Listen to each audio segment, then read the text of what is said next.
Welcome back to all of our attendees. All right. If everyone can get settled in their seats, we will continue with the last part of our program. And of course, we would like to play for you another good practices video. It's called Sustainable Schoolyard Project from Togo. Let's watch together.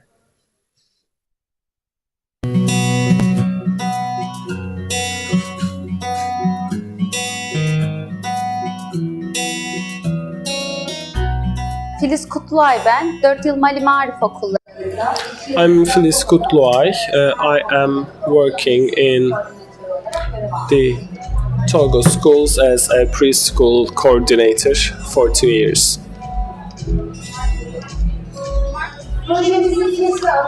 We are carrying out our project in our 2 campuses, Kasanago, since all levels from kindergartners to high school are located in the same building in our schools. All open spaces are used by all students.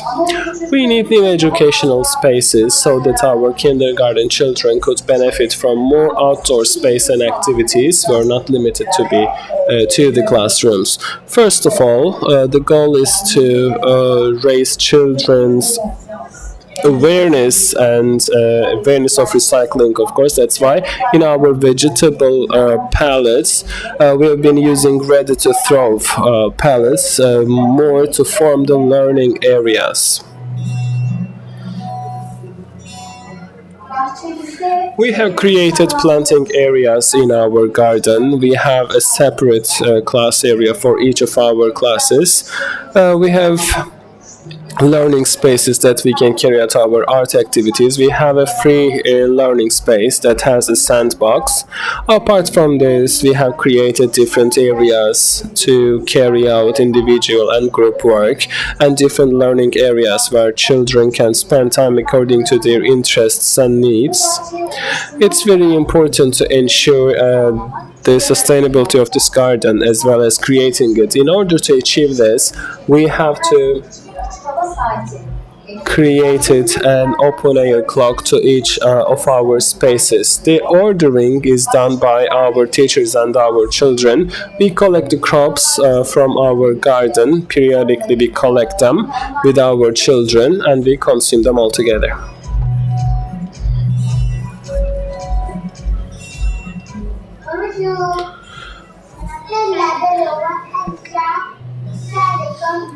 I'm at Marif School. I'm 5 years old. I am grade Marif student. I like to paint. I like to plant. I like to farm. I like to pull grass. I like to make sand castles.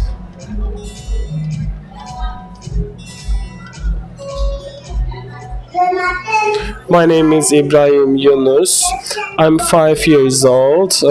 When you throw a bottle, here you can take it back. You can make a truck, a car, and a bus. The project of the integration of the areas are problems that we have an opportunity to form by transforming these areas with an approach that will increase the quality of education.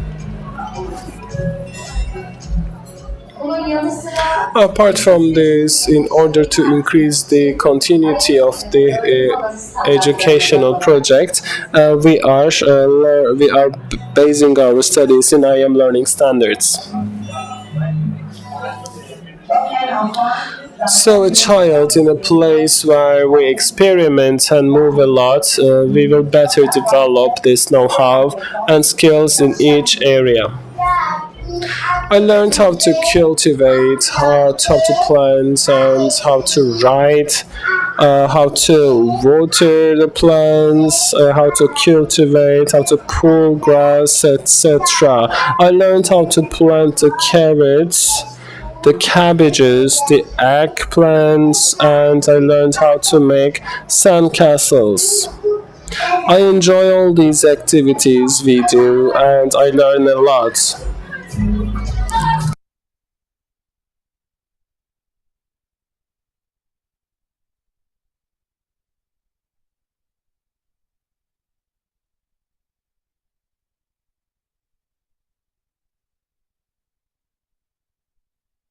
It's such a great opportunity that these kids have a schoolyard where they can plant seeds, grow vegetables, and get to eat their own product. And I believe such a sustainable architecture certainly contributes a lot when it comes to holistic development of children. Indeed, and it comes with awareness. I think that's the most important point that one of the teachers in that video made, that they're raising aware kids to be able to recycle in their daily lives as well. And let's move on now to the last panel of the Istanbul Education Summit that addresses this exact issue.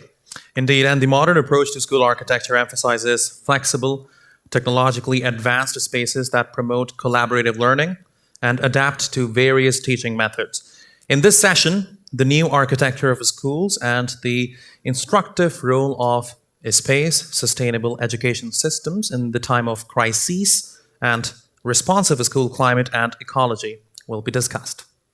Ladies and gentlemen, I would like to invite the speakers of the third panel, Social Changes and Sustainability, School Architecture, and the Instructive Role of Space. Please welcome Professor Mazli bin Malik, the chairman of the IAIS and former Minister of Education of Malaysia. Welcome, Professor Malik. Professor Malik introduced a student-oriented, yes, right here, system to primary schools to replace an exam-oriented structure, empowered technical and vocational education at the territory level, and amended restrictive laws. During his term, he also promoted STEM education and the use of AI, big data, and data analysis in education by forming a big data company at the Ministry of Education. He introduced the Zero Reject policy, which ensures that stateless children can access the national schooling system. Amazing. All right, our next panelist is Dr. Jennifer Groff from MIT Media Lab and CEO of Learning Futures Global. For more than a decade, Dr. Jennifer led leading-edge research at MIT on the design of innovative learning environments, learning technologies, game-based environments, and assessment and playful learning. Previously, she was the Chief Learning Officer for Lumiere Education, a network of innovative schools. Dr. Groff, thank you. And Hao Ming Se, she's the architect and honorary research fellow at Department of Education in the University of Oxford. Ms. Se is currently a Norham Fellow at the Department of Education in the University of Oxford and acted as an external advisor for the Group of National Experts on Effective Learning Environments, OECD, and Department of Education in the UK. She has published internationally on design and education. Her work explores the relationship between space perception and the environment, focusing on productive points of interaction and innovation between theory and practice. Welcome once again. And to moderate this panel, let me invite Mustafa Öztürk, a professor of the School of Education at Erciyes University. Professor Öztürk, in his field of work, includes differentiated instruction, inclusive education, civic and human rights education, as well as teaching of social studies, geography, and history. He worked as a coordinator, consultant, and expert in many projects supported by organizations such as UNICEF, European Union, Ministry of Family and Social Services. Professor Öztürk, welcome, and good luck to you all. Thank you. You can hear me okay, right? Good afternoon, everyone. Good afternoon, distinguished guests.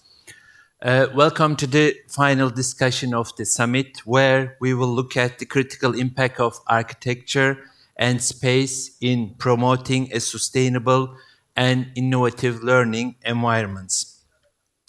Ever since I got the invitation to moderate this panel, I've been reflecting on the impact of our surroundings. Ever since I thought about places that I felt most inspired most at peace, most curious, and most willing to learn.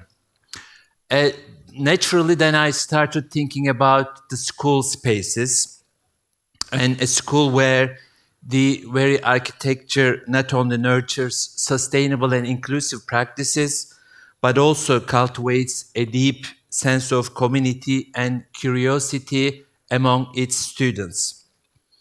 I don't know how much of this is possible in the current educational landscape, but for that, I'm eager to listen to our panelists. In the panel, we will try to transcend conventional perception of education, architecture, and sustainability. We will discuss the state of school settings, school design today, and uncover a vision of flexible spaces, integrated technology, and the collaborative learning environments. For us, schools are no longer confined by traditional structures. They are evolving into dynamic hubs that adapt to diverse needs of students and encourage interactive, transformative experiences. So, to do that, we have three distinguished speakers with us today to discuss the issues in the context of what I just summarized. But before moving on to our panelists, let me give you information about our panel format. The panel will have, as usual, 2 rounds. In each round, our speakers will have 10 minutes. After the second round, we will move to the question and answer session. So we are honored to have Ms. Hao Ming-se with a robust background in design of learning environment. Ms. Se offers invaluable insights into intersection of sustainability, effective learning, and school architecture. She will especially focus on difficulties that may be faced while involving students and teachers in the design processes of creating educational spaces. So we eagerly anticipate her input on the relationship between space, perception, and environment. Then I'm going to do the introduction first, then I'll give the floor to you. And I'm delighted to introduce our second panelist, Professor Mazdi bin Malik, former Minister of Education of Malaysia. With a strong background in education, both as an academic and politician, Professor bin Malik offers a wealth of knowledge that enrich our discussion, especially in terms of politics of the topic. We look forward to his perspectives on how schools can adapt to promote diversity, inclusion, and sustainability in the light of current educational landscape. Lastly, it's my pleasure to introduce Dr. Jennifer Grove. She brings a unique perspective to our panel, shedding light on how to transform learning environments for our modern world. We are eager to hear her insights regarding the challenges in creating innovative learning environments and technologies, and how these can be addressed through agencies of different stakeholders. So that's it for me now. We'll start our panel with Miss Se. So yeah, that's the right pronunciation, right? Perfect. Yeah, floor is yours, please. So in our research at the Department of Education, University of Oxford, we ask, does design matter? And explore the complex relationship between pedagogic practice and school design, or more simply, the practice of design and the design of practice. So my first project as a young architect was a new primary school in Bath in England to replace a dark old building on a sloping site with beautiful open views of the woods. And we sat and we listened to the young students.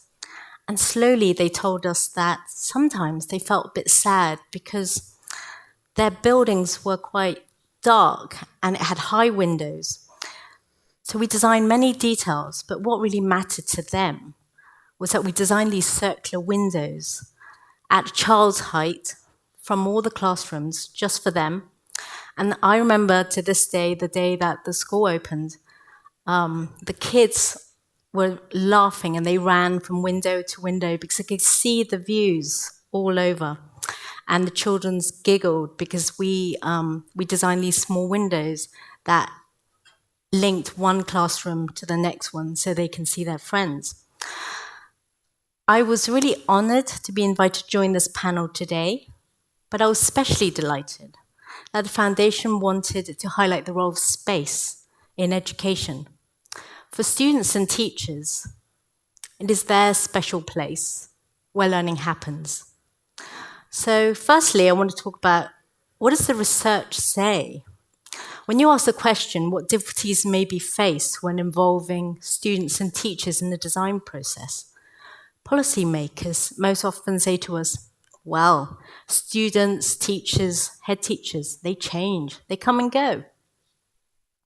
Yes, we should listen to students, teachers, parents, carers, the local community. Their perceptions matter, their learning needs matter. The learning environment is at the same time an individual experience and a community experience. The physical spaces of the school influence how students and their family and the community feel about their school culture. When you walk into the school, into your school, how does it make you feel? Is it warm, welcoming? Does it feel transparent, open? Is the space intimidating? Do I feel like I'm being watched? Or do I feel I'm a part of a big community? Is the space inspiring? Students, teachers, head teachers do change, they come and go. But if we listen carefully and design inspiring, inclusive spaces that are agile and have efficient levels of flexibility to adapt to new technologies and pedagogic practices, perhaps not yet even imagined, the built design will have strong integrity and resilience and will be future-proof for a sustainable future. We talk about participation, engagement, and co-creation as key components of pedagogic innovation and the design of new practice when we design a new school. So as one head teacher said to us, the design is a provocation, but it's what happens inside that matters. We advised on the work of the OECD Learning Environments Evaluation Programme.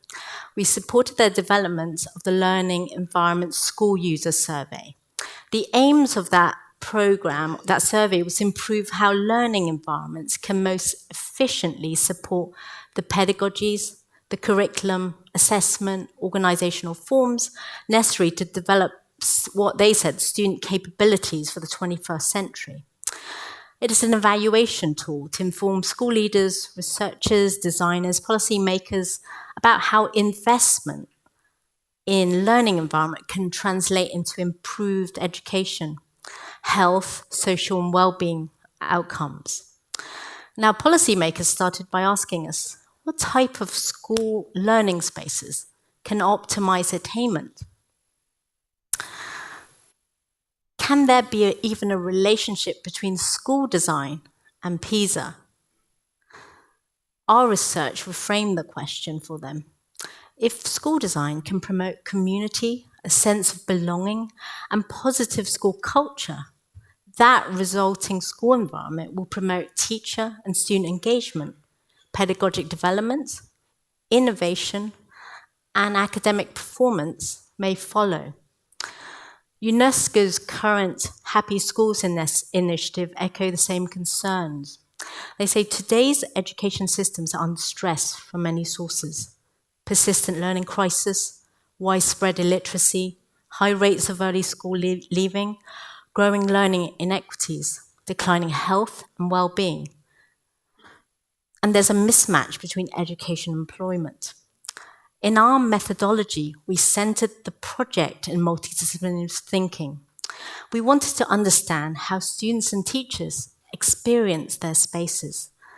It led us to observe movement, control, agency, engagement, and interactions in the learning spaces through time and space, not just in the classroom, but in the social spaces in the school. We also map the relationship between school design and pedagogic practices through how teachers and students feel, through the measure of connectedness. We use the adapted work of Goodenow, essentially a measure of the individual, personal perception of human social connections, a measure of your own sense of belonging and community, a measure of student-to-teacher connection, student-to-student connections, trying to delve deeper into understanding of school culture and the development of the social environment for learning. For teachers, and there are lots of you here, what type of learning spaces support teachers and their pedagogic practice? What type of learning spaces nurture teachers-to-student relationships? What types of learning spaces nurture pedagogic innovation? To teach the new subjects and skills that Charles talked about previously, we need new types of teaching and learning spaces. For students, we ask, what type of learning spaces make students feel engaged, value, excited to learn? What type of learning spaces make students feel a sense of community and belonging? We ask students, can I really be myself in this space? We followed through students through time as they moved up school in different localities within the Building Schools for the Future programme in the UK, which ended in 2010. That programme had this big vision to rebuild every secondary school in the UK, using the most innovative designs of the time. They were designed by world-leading architects, by Norman Foster, Zaha Hadid, and it had a big vision to start in the most deprived communities. Tony Blair at the time called it the greatest school renewal programme in British history. The characteristics of this bold vision were new cathedrals of learning, transformation, personalisation, weakening of boundaries, the shift of control to the learner, technology-driven, open and flexible learning spaces, team teaching, and breakout for independent research. We found that one vision can be interpreted and used in different ways. There was a mutual shaping of design and practice can direct and deflect attention to particular aspects of design.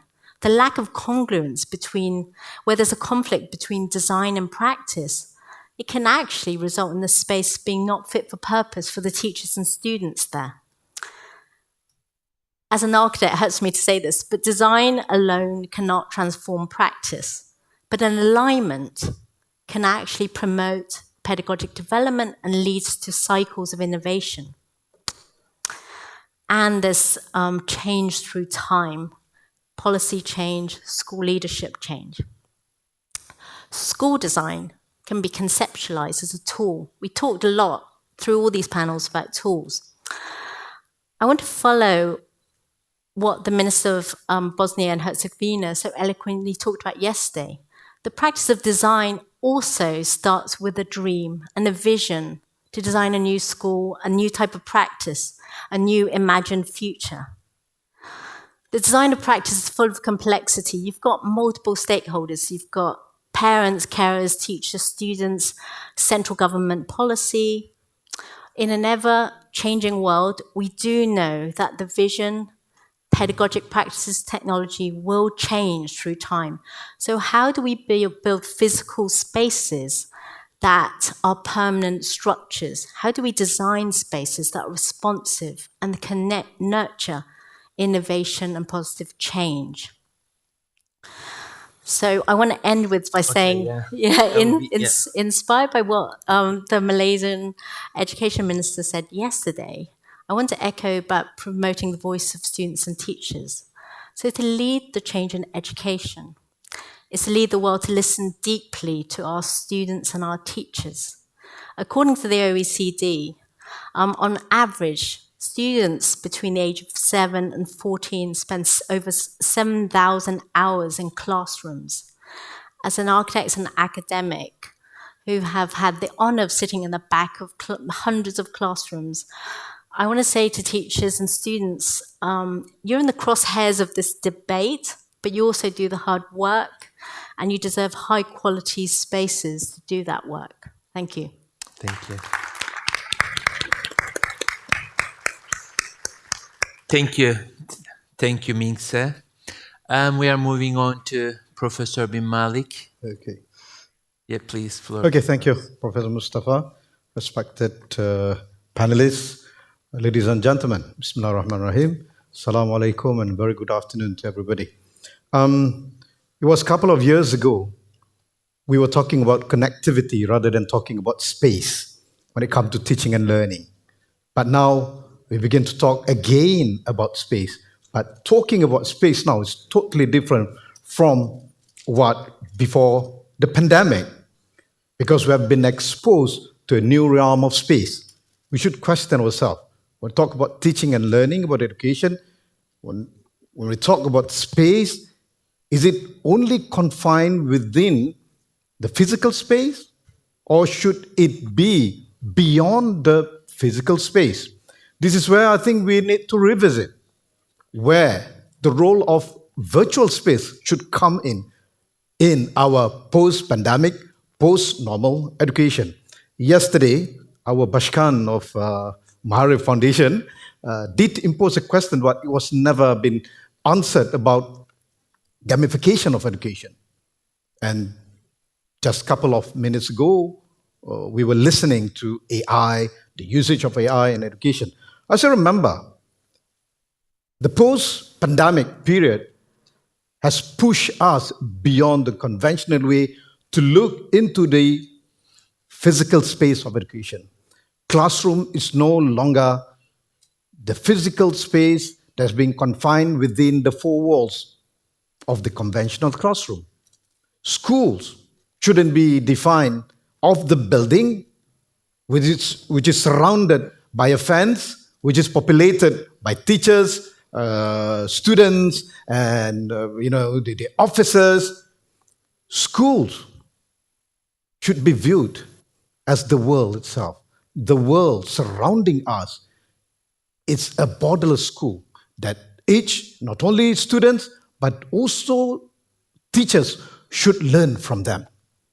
And coming to that, I always, during my term 5 years ago, before COVID PC, when I was a minister, I hate to lament the good old days. I mean, when we talk about education, I always came up with this mantra. Education is for all, and it is everybody's responsibility.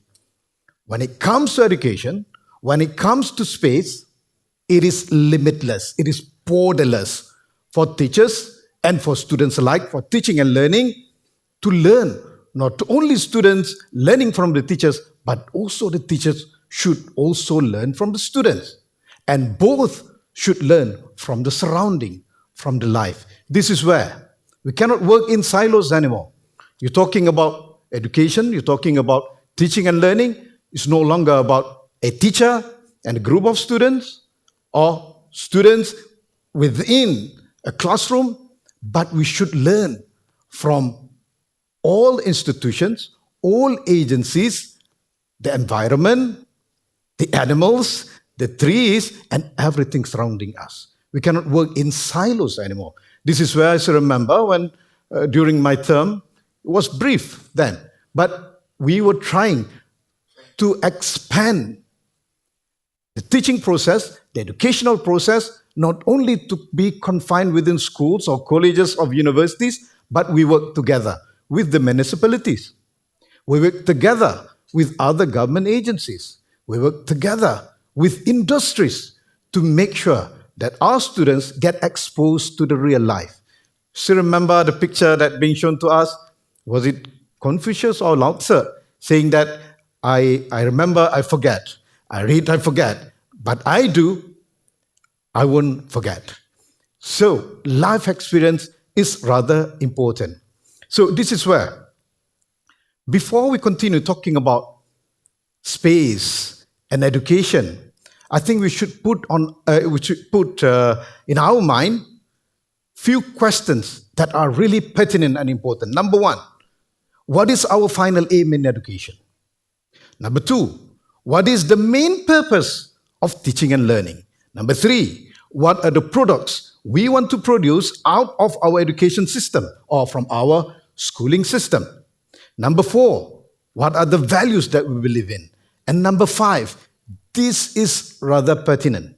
What is our dream for the society, the nation, the region, and the world that we aspire to? So, I feel very overwhelmed with the vision of Marif yesterday in a speech that had been delivered not only by the Minister of Education of Turkey, Republic of Turkey, but also our president of Marif, when he said that it's not only about Turkey. Marif Foundation is about spreading peace all around the world. This should be the main objective of education, to bring back humanity that we lost due to not only conflicts, due to technology, due to the greed that every single of us that being nurtured by the consumerism, by the imperialists. So this should be the final goal of education. But for me, if you ask me what is our main objective of education, I would try to simplify it in a very not really brief phrases. I would say that education is to produce global citizens with a heart full of humanity and universal values, while potentials being unleashed towards their maximum, guided by IR 4.0 and heavily utilizing STEAM, not STEM. It's no longer STEM. We should put A and R into it. What is the A and R? I still remember some of my friends, they say A should be artificial intelligence, R should be robotic. I said, no. A should be arts and R should be reading. Reading is very important in education. And heavy utilizing STEAM as a way of life while upholding the values of love, happiness, and mutual respect. 3 major values that should guide our way in education. And for that, in preparing the space, in producing these global citizens with heart full of humanity and universal values and etc., we must embrace multilateralism, in which schools, students, teachers, educators alike should be exposed to different languages, should be exposed to different literatures, should be exposed to different cultures, and we should be taught to celebrate, respect, and acknowledge diversity and differences. So, it will nurture individuals to learn that they are not living in this planet alone and that they are equal to each other. We should omit the feeling of being, the greatest nation, the chosen people that brought all the calamities and all the atrocities that we witness nowadays, not only in Palestine, but all over the world. But without acknowledging, without learning about others, without mutually respecting others, you would only produce people with that kind of pride. People that look down upon other nations, people that always proud of themselves, hence the colonial mindset. So our education should produce global citizens with heart full of love, spread happiness, and trying to uplift the spirit of mutual respect. That is the future of civilization. That is where education should take place, and any space that we want to dedicate to education must aim to achieve those goals. Could we agree on that? I would like to cite Edward Said, the late Edward Said, when he said that we should embrace the mindset of Marco Polo than the mind of Robinson Crusoe. Marco Polo, he traveled all around the world just to learn from different tribes, different nations, different races, all of their cultures, their way of life and everything. He celebrated that. Unlike Robinson Crusoe, although he was living alone in an island, he proudly announced himself as the emperor and the colonial of that isolated island, which We should teach our children to avoid this colonial mentality, which resulted to all the calamities and atrocities that we witness nowadays all around the world. The more we respect others, the more we mutually learning from each other, the more we will prosper and excel together. But again, we must never forget, when we talk about education, we talk about space, it's not only the physical space, but the equity or the equal opportunity to quality of education to all children, regardless of their abilities, regardless of their background, regardless of their ethnicities, regardless of their race, and regardless of the geographical background they're coming from. Any discussion about space must acknowledge equal opportunity in education. Thank you very much. Thank you very much. Thank you very much, Professor Bin Malik. Now, we are moving on to Dr. Jennifer Grove to make her presentation. Good afternoon. It is my great pleasure to be here with you today and participate in this incredible summit. I would like to focus my talk on the premises that underlie how we create our educational spaces and the manner in which we collaborate with students and teachers to co-create modern learning environments. First, we do not create schools and instructive spaces on their own. They are informed by our beliefs about learning, about learners, and the purpose of school and education. As was stated so well in yesterday's panel on systems change, what is our paradigm of education? Clearly, we are moving to a new paradigm, and it is a whole new destination. One of the fundamental challenges we face is the progressive movement toward modern paradigms at a conceptual level, meaning we are aligning in philosophy and general attributes of what that new paradigm needs to look like. Yet so often, when we step into our traditional learning environments, we revert, whether consciously or unconsciously, to the features and structures of the old paradigm. Much like we know, we all carry implicit cognitive biases, even when we try hard not to. They are there, and we must work to unearth them and get explicit about the underlying beliefs and assumptions we carry that still align with old paradigms of education. Moreover, we must do the work to make explicit what we do believe and support about the new paradigm of education, setting aside specific time to go deep into that design work that's required and create the true vision for each country's education system, both nationally and locally, so that we can have a defined vision for that new paradigm to make it actionable, to bring it to life. Second premise, education is a complex system. That's why it's so incredibly hard to change. Any learning environment is a rich interplay of designed variables, including curriculum, the use of time, how adults and their time are leveraged to support that space, the intended pedagogy, and many other factors. In short, the what, when, how, why, and who are inextricably linked in our designs and how we put all of those into practice. Therefore, we cannot design and set up meaningful learning environments in isolation from conversations about these other without conversations about these other factors. In other words, we really need to coherently design that new paradigm together. And again, this was stated so well in yesterday's system change conversation. But so often in practice, I see where we have these conversations in isolation.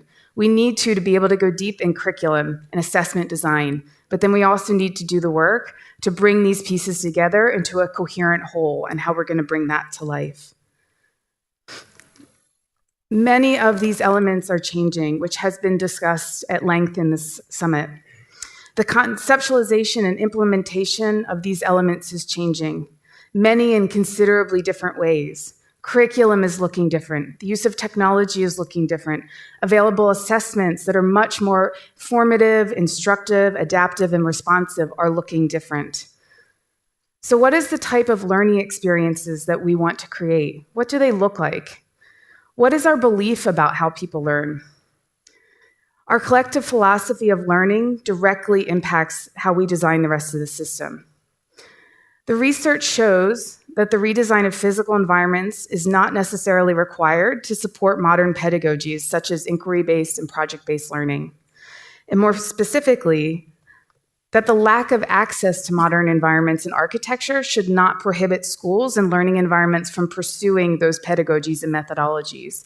Meaning we have many examples of powerful, transformative schools and learning environments that said, we may have this building, but we're going to move into the future. We're going to work with what we have. I've seen it over and over again.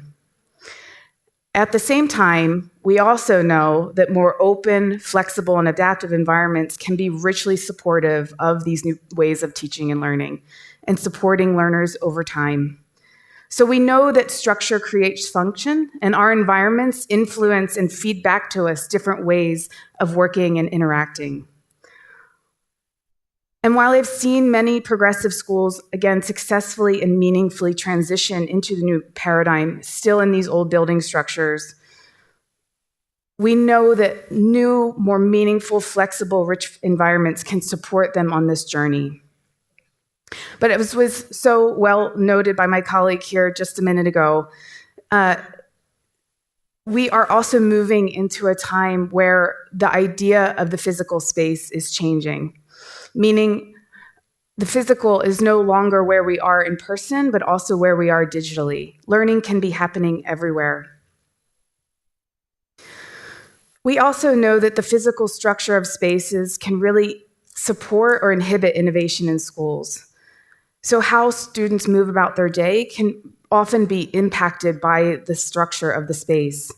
How teachers work together and collaborate or not, and how the timetable is organized is often based on how they're able to organize students in the space and organize staffing to accommodate so many students to teachers in a given space. If you've ever worked in a school, you know how challenging that can be to organize that. For example, a well-researched pedagogy such as team teaching can be a powerful approach for supporting the diverse needs of learners and different learning goals in a given space. But the physical setup of a building can make or break this approach. If you have small traditional classrooms, this can often make team teaching not possible. We have seen a movement toward environment design in both schools and work environments. And the more flexible adaptive spaces support a broader array of pedagogies that have been discussed here this weekend. This applies to both inside school environments and how environments across the city and community are organized and utilized for adaptive and flexible learning. So we need to think more broadly about what we mean by a learning environment. What about other architecture, other digital spaces that students may be engaging in, other spaces in a society and culture? How can we leverage these to also support the physical space, the way in which we conceptualize how teaching and learning is organized? Flexibility, adaptability, and personalized pathways are all hallmarks of the new paradigm of education. And therefore, we need to think broadly and systemically about how we utilize all of these pieces into a new model to support teaching and learning. There are also the hallmarks of many new tools and technologies emerging to support personalized learning that can help facilitate that. When we think about how I can now have a personal learner profile and better map my own understanding of the experiences I've had, the skills and the competencies that I'm gaining, and I'm given the power to better map my own learning and understand that journey and process rather than be taken along on a curriculum, suddenly the world of teaching and learning opens up to me. I can better map the informal, or what we would traditionally call informal learning, that might happen outside the school, but I might engage in on my own personal time. And together, all of these pieces come together to support my own individual journey, which I want to have ownership over anyway. And really understanding, who am I as a learner? What are the skills and pathways that I'm developing? So the walls between the school and the broader community can and perhaps should be further dissolved so that learning is more authentically embedded in the real world and in real context so that learning has deeper meaning than it often does when we have curriculum that is delivered to us. Digital tools and support learning across time and space and at the hands of learners allow for this possibility. So I invite you all to think deeply about what does the new paradigm look like for us? How do we move it out of the conceptual of the big vision to the meaningful, defined vision of how our system is going to make this living and actionable? Thank you.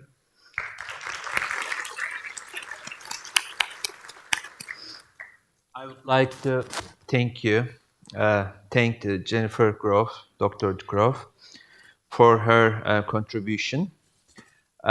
Before moving to the second round, let me summarize what has been said. Ms. Ming-Se talked about how learning environment and how physical spaces matter on how we perceive school culture. And then she moved on to the relationship between school design and pedagogical practices, especially in the context of teacher to students and student to students relationships. Then Professor Bin Malik, he delved into the matter of the place of virtual space, especially in the aftermath of COVID pandemic. Then he moved on to the discussion of the purpose of education and the purpose of teaching and learning processes. Then he focused on the values that we should have to create global citizens.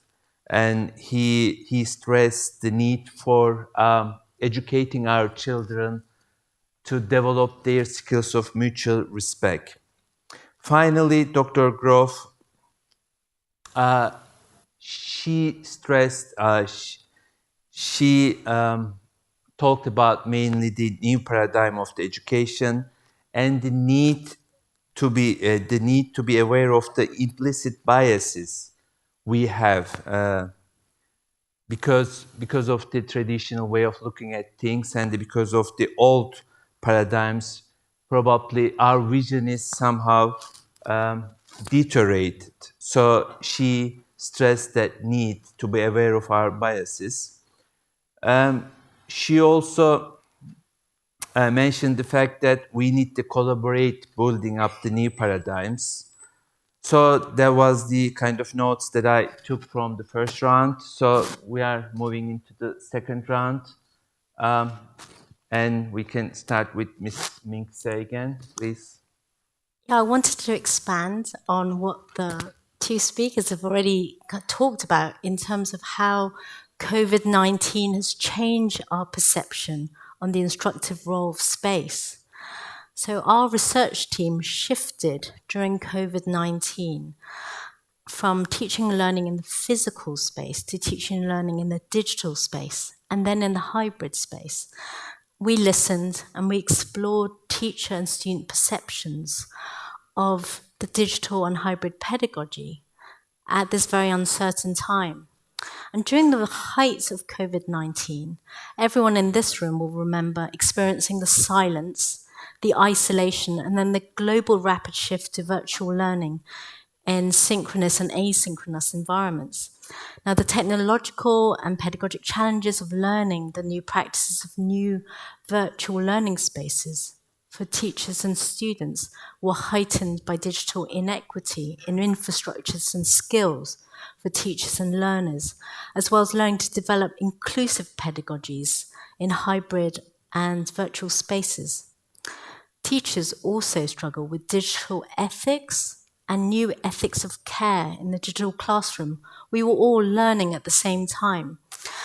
And in effect, when we were talking to the students, they felt that technology was trying to catch up with what teachers and students were trying to do, or trying to accelerate student interactivity through the screen.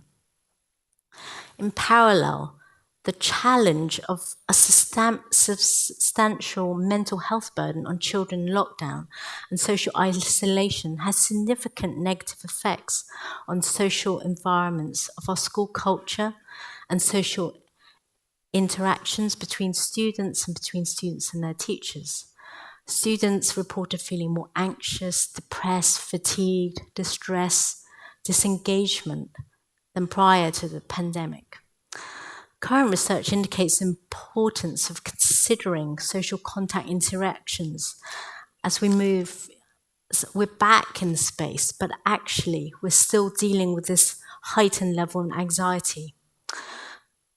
Lancet recently reported that cases of depression rose by 53 million globally as a consequence of the pandemic, and 28% above pre-pandemic levels. We're still dealing with the impact of this. Post-COVID, we've learned that teachers and students feel that the bricks and mortar of physical schools matter more than ever than before. Students actually value their friends more and community more than ever before. The question now is, how do we nurture the social environment for learning in a formal and informal way? Our school spaces help us nurture our sense of identity and belonging. Great spaces make us feel inspired, that we matter, help us feel part of this greater community. Learning is very much a social practice. The post-COVID landscapes actually change all our lives, and the two speakers have talked about this, but the holistic learning space have changed. Even if we say, oh, as much as possible, we've kind of gone back to a new normal, but we're now reconceptualizing this as like a donut. So students are now immersed in this holistic learning environment that's at the heart, in person and in the classroom, and can be sort of conceived as physical, but the experience is actually reinforced by all the digital capabilities and tools that enhance that in-person experience. And that student experience is now very immersive. The boundaries between physical and digital are actually blurred and expansive. And we talked about how those walls are kind of disintegrating. The UNESCO Future of Education Commission just said that the transformative education should entail the construction of new education environments and healthy and safe spaces that enable teaching staff to effectively use their judgment and expertise in designing student learning that goes well beyond the constraints of traditional classrooms. But Jennifer's absolutely right. But we can, as students are concerned, because we're in this space where there's a climate crisis and concerns about sustainability grow, we need to re-look at our school estates and our school buildings. So it's about trying to understand how we optimize the physical buildings that we have and how we optimize pedagogies within it, how we can transform practices within it. Buildings, as everyone knows, are actually the biggest polluters in the world. The way we build them in embodied energy, in the concrete and water that we use, but also in the way that we light them and the electricity we use, the air conditioning we use. So it's actually part of our job to think about the buildings we have and how we transform them. I wanted to kind of talk about different examples of how we can use this acceleration in digital transformation post-COVID to enhance the heart, the physical school environment. We can use digital and virtual capabilities now to expand beyond the limits of physical classroom. You can actually virtually access museums of the world, bring objects from the British Museum into rural classrooms in the opposite corner of the world, bring an astronaut in the International Space Centre into a science class anywhere in the world. In parallel, we can think about inclusivity and inequities. We can use digital and virtual capabilities to support access and inclusion, give access to students with long-term illness, let them into the classroom from their hospital bed, give personalised additional support for students with learning differences. Currently, lecture capture capability is one of the top requests from university students to support the environment. We're talking about global citizens, but Interestingly, lots of students, especially where English is not their first language, where English is a language of instruction, found Zoom lectures much easier to understand because they can slow it down, go back to it. We're also piloting a project with UNESCO in Uganda where we're developing hybrid support networks, a model for teacher training and thinking about teacher shortages. 44 million additional teachers need to be recruited globally to meet universal primary and secondary education by 2030. In sub-Saharan Africa, it's especially affected, with an estimated need for 15 million new teachers by 2030. Can we use hybrid technologies to create teacher training networks from urban centres where we have teachers to rural classroom where the shortages are the most chronic?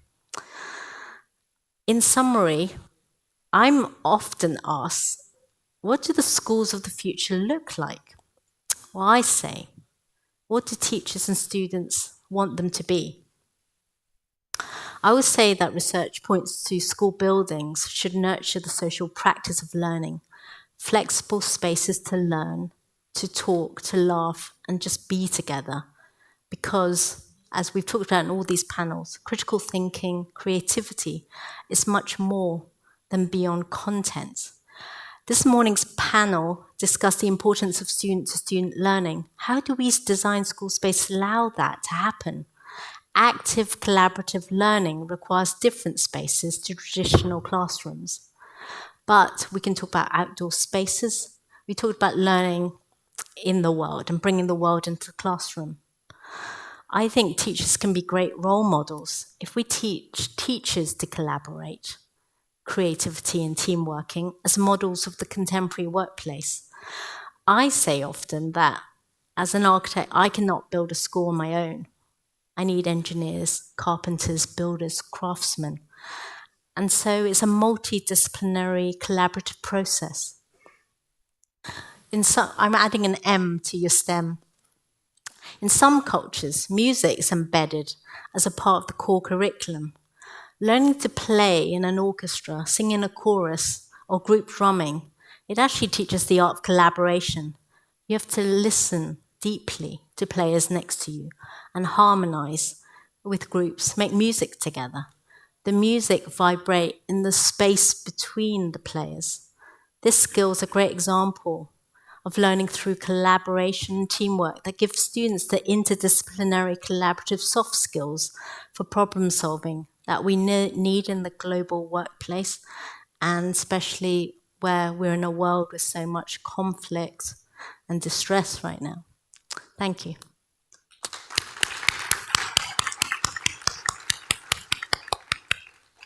Thank you very much, Ms. Mingse. Next, our panelist, Professor Bin Malik. Okay, thank you. Take the floor. Thank you, Prof. Mustafa. It's quite interesting when our previous speaker talking about bringing the world into the classrooms. And I feel it does remind me of one of our teachers who recently won Best Teacher Award of Malaysia. He teaches, his name is Nazmi, Cikgu Nazmi or Teacher Nazmi. He teaches in a rural area and refused to move to town and cities. Prefers to stay in that rural area because he found his passion and happiness while bringing the world into the classroom of those students living far away from civilization. Thanks to the internet and nowadays thanks to Starlink that we have. So the connectivity of internet, we can expose our students to the world abroad and trying to instigate their imagination. Try to instigate them to imitate the astronauts. Try to push them beyond their comfort zone to imagine how they can be those people that they can see on the net. And he succeeded in that. And a lot of students that he produced were full of creativity and managed to put themselves in a lot of boarding schools. And coming to that, I still remember some experience that I would like to share, maybe nothing new for most of you, But for us in Malaysia in 2018, 2019, we made Speakers Corner in every schools as compulsory, in which Speakers Corner, we not only expose our students to oratory skill, public speaking skill, but also for them to present their case, their projects, and they started to learn on how to express themselves, trying to communicate with others, and everybody on the equal footing. From year 1 to year 12 to year 12, everybody can express themselves, started learning on how to communicate with others. And for that, we also tried to bring people from outside to come to school to explain to the students, especially among the parents, what they are doing. For example, just now you mentioned about carpenters, farmers, and engineers, lawyers. They come to school and try to explain to the students, oh, I'm doing this and this and this. This is what I'm doing to pay my bills. The nature of my work is this and this. Even at the early stage. And not only that, we try to make UNESCO Club as compulsory in all learning institutions. When you talk about UNESCO Club, it's not only about UNESCO, it's about SDG. I hate to SDG washing in everything that we do. Nowadays became a trend. People, most of educators like to be SDG wash, trying to talk about sustainability. But again, that is the goal that all of us share, and it could be crystallized through the UNESCO clubs, which they have their activities, they have their projects, and all those projects that have been shared with us in the videos was wonderful. And I think it's a must to bring the students outside the class and to bring the environment and the world inside the class. But for that, we are always talking about students. We forgot about the teachers. Teachers who are happy will make teaching and learning process happier for the students. So never neglect teachers' common room. In some countries, teachers don't even have space for themselves. So this is where I still remember during my time, we make it compulsory for every school to have teachers' common room. It's mandated. Because we believe if teachers are happy, the students will be happier. But before we go furthermore, I would like to highlight two things. Number one, the collaboration between tertiary education institutions and schools. It's a must. We used to live with the spirit of university for the society, in which universities, colleges must work together with schools in order to expose the students on facilities, on the life of universities and researchers.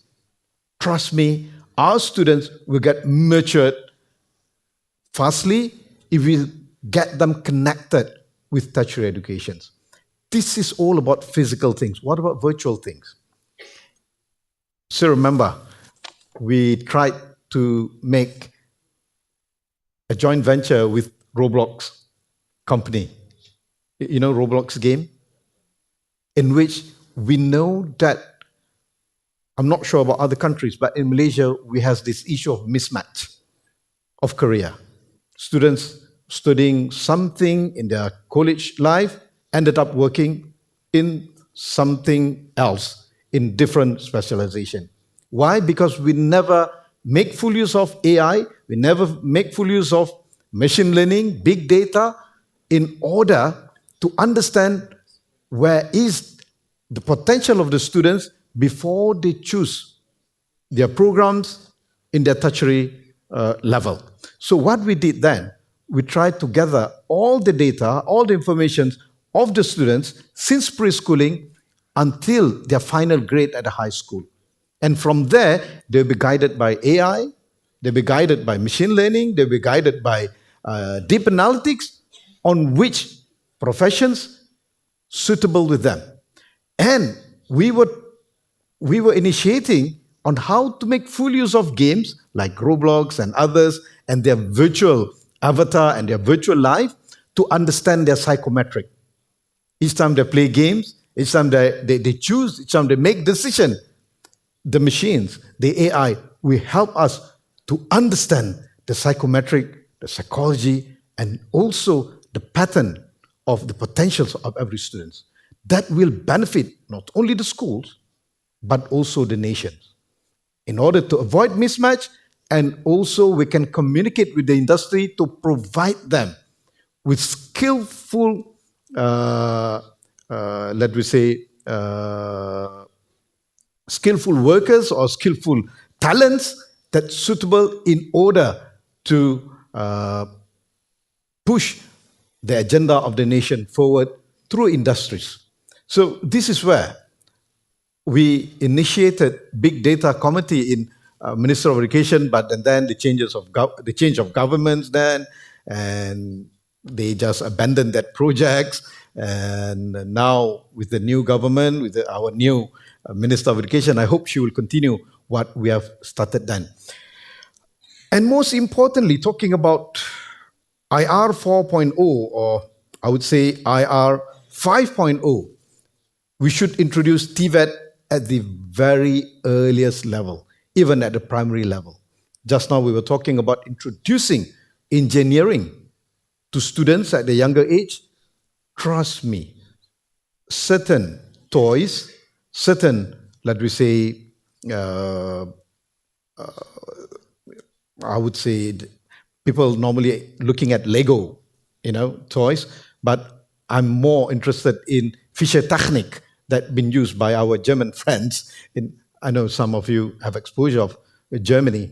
They have these toys called Fischertechnik, which help the students, which help the kids to understand engineering concept and get themselves familiar with it's kind of Lego, but it's more technical in nature. We were trying then to make this kind of toys available in every school, beginning from the preschooling levels. But, talking about technology, talking about everything, we must never forget about culture, arts, music, and literature. Children must be exposed to culture, different cultures. Children must be exposed to arts and literatures, world literatures. They must understand that the world is very colorful, the world is very beautiful with its diversity, that they should appreciate it. Otherwise, if you have any schools which don't embrace cultures, embrace arts, embrace music, literatures, we will produce a lot of robots. We will produce straight A students, but they are very potential to become terrorists, to become robbers, or to become dictators in their future life. Thank you very much.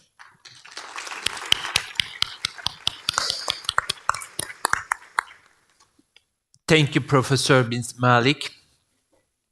The last but not least, we are moving on to Dr. Grove for her final speech. Thank you. So I'd like to use my final 10 minutes to talk about how we engage students and teachers in the co-design of physical environments, but more broadly. As I said earlier, I see it as a complex system. All of these variables work together to make this new paradigm possible. And I hope it's a fitting question as we conclude this summit, or almost conclude this summit. How do we do this? How do we bring our current systems into this new land? So it's incredibly important that we include students and teachers in the co-design process. We talked yesterday about how to support change, which is indeed the most difficult task. When we try to direct people into a new direction, it's a much slower and more difficult journey because you did not engage them in that walk.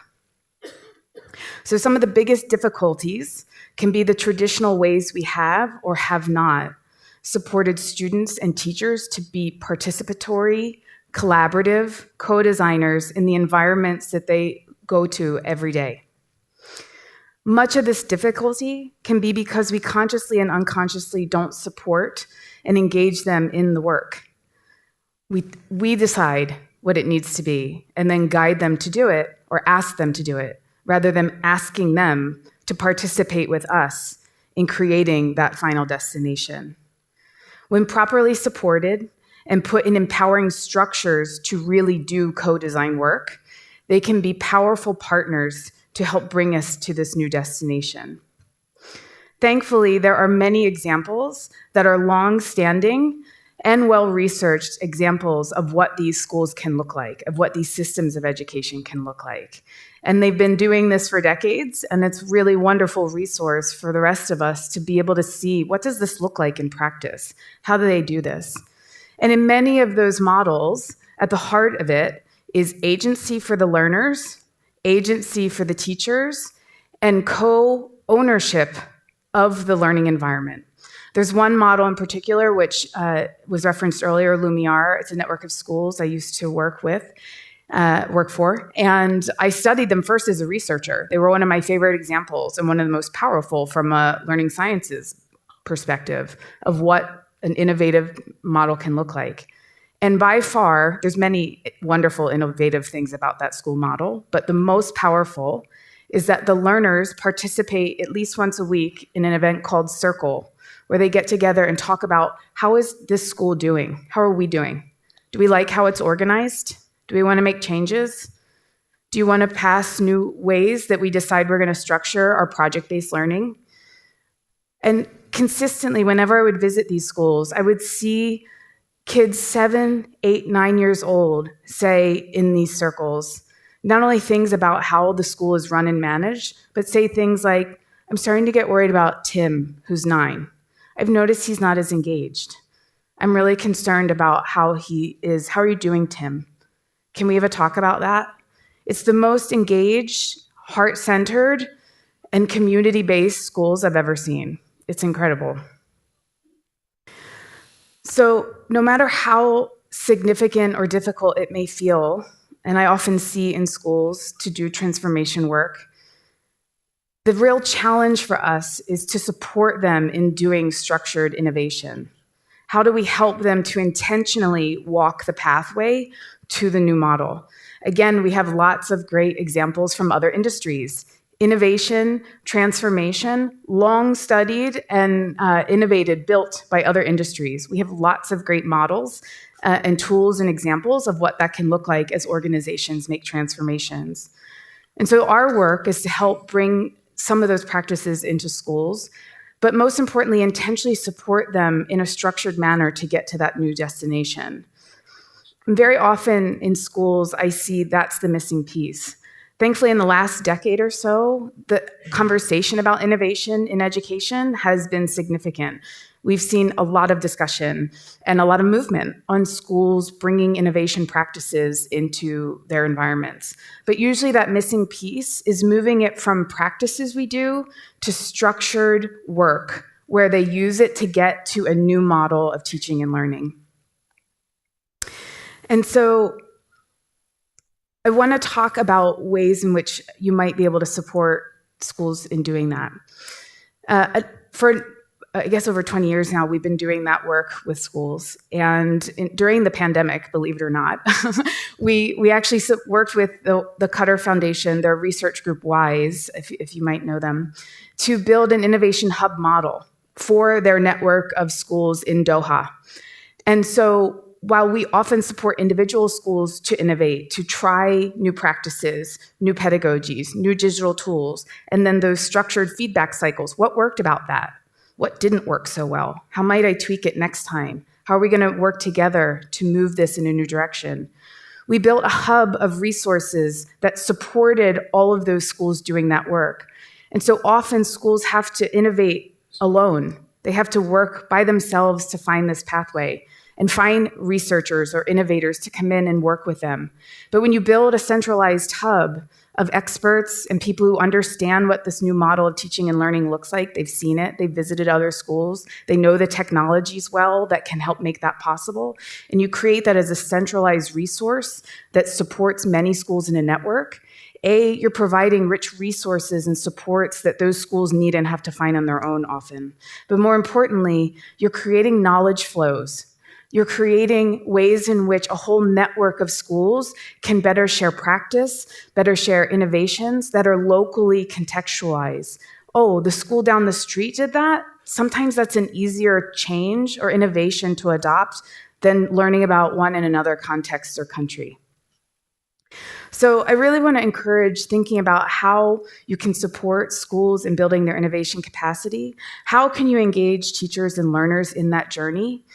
Because time and time again in this work, the most powerful new schools, the schools that emerge into this new paradigm, did so because they did the culture building to engage teachers in the work. They let them get messy, get their hands in the clay. And yes, it's true, not every teacher wants to do that. That is true. And that's one of the challenges of this work. It's hard change management, ultimately.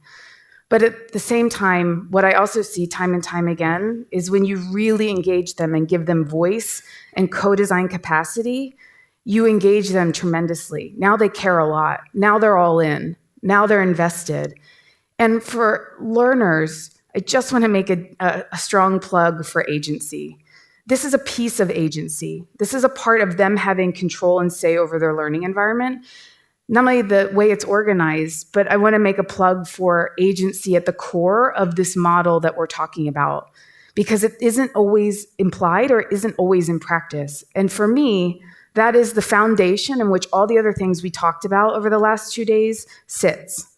If we engage our learners and tell them to sit down and wait to be told what to do next or what to learn next, and then ask them to go out into the world and be hands-on change makers, taking control of their lives in the world, that's a big gap to jump. So it's our job to create safe spaces where they can blossom, they can bloom into self-awareness and self-agency and self-direction and collaborative engagement to take control inside a safe space so they're better prepared to do that as adults who are going to have to face some really difficult challenges in problem solving in our world. So the last things I'll leave you with are just some good design questions. I always think a question is better than an answer if you get the right question. So a few reflective questions I'd love to leave you with. How can we empower our teachers to get involved in this work? To collaborate, explore, learn together, and build together where we want to go. And second, how can we empower learners to have agency in this learning environment as co-owners of how we do teaching and learning? Thank you.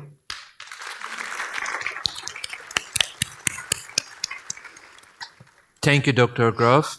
Actually, thank you all for your inspiring speeches. Before having the questions, I would like to share with you 3 messages that I picked up from the speeches of our panelists. The first one is there's a need to optimize schools, not only the whole thing, the concrete walls, but other related parts such as lights, air quality, etc. The second message, never neglect teachers, because the happier the teacher, happier the students are. The third message is the change process in design should include teachers and students as co-designers. I've got many other messages as well, but I ran out of space, so I had to limit my messages. So it's time for question and answer. Please. Can we have the microphone, please? Thank you very much. I have a question for architects, school building designers. We are talking about transforming school environment for a better future, etc. But today we have another problem also. For example, in Africa, quarter of school-age children has no school to access. There is no school building at all. Sometimes there is teachers, but they have to sit in a garden, no walls, no roof. And it's a big problem because there is no school. There is demand, but there is no offer. For example, I remember an example of Mali. in an island, there is an autonomous school. They said autonomous school. It means the students should build their school first, and then they can access the school. My question is, can architecture contribute to improve this capacity with low budget solutions, for example? Because as a member of Turkish Marif Foundation, I'm aware of the budget burden of building a school facility, etc. Thank you very much.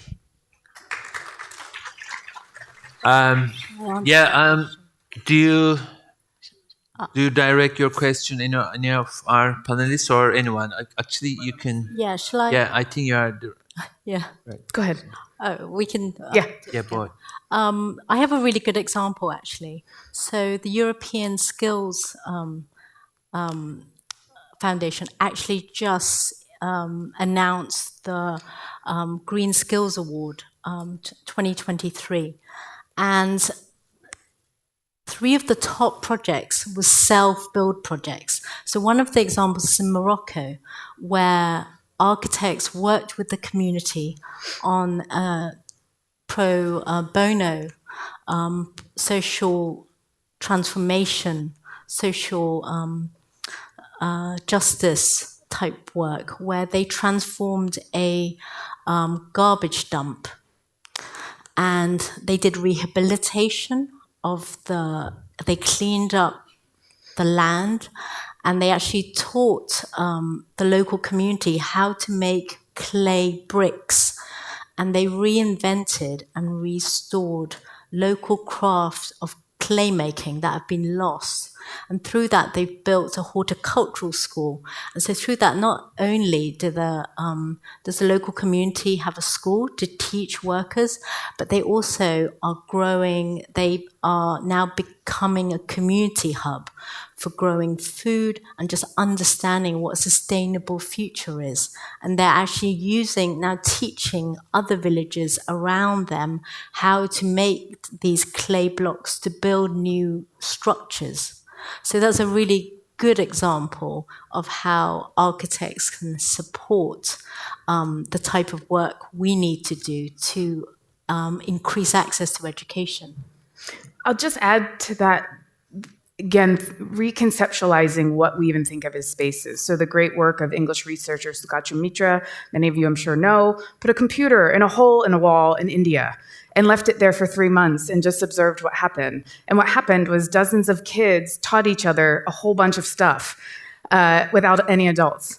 So that's not much to set that up, right? So I'm not saying we should only do that, of course, but that's one example of what it might mean to reconceptualize how do we support learning in this space or in the spaces that we have in this context. So that would be my design question.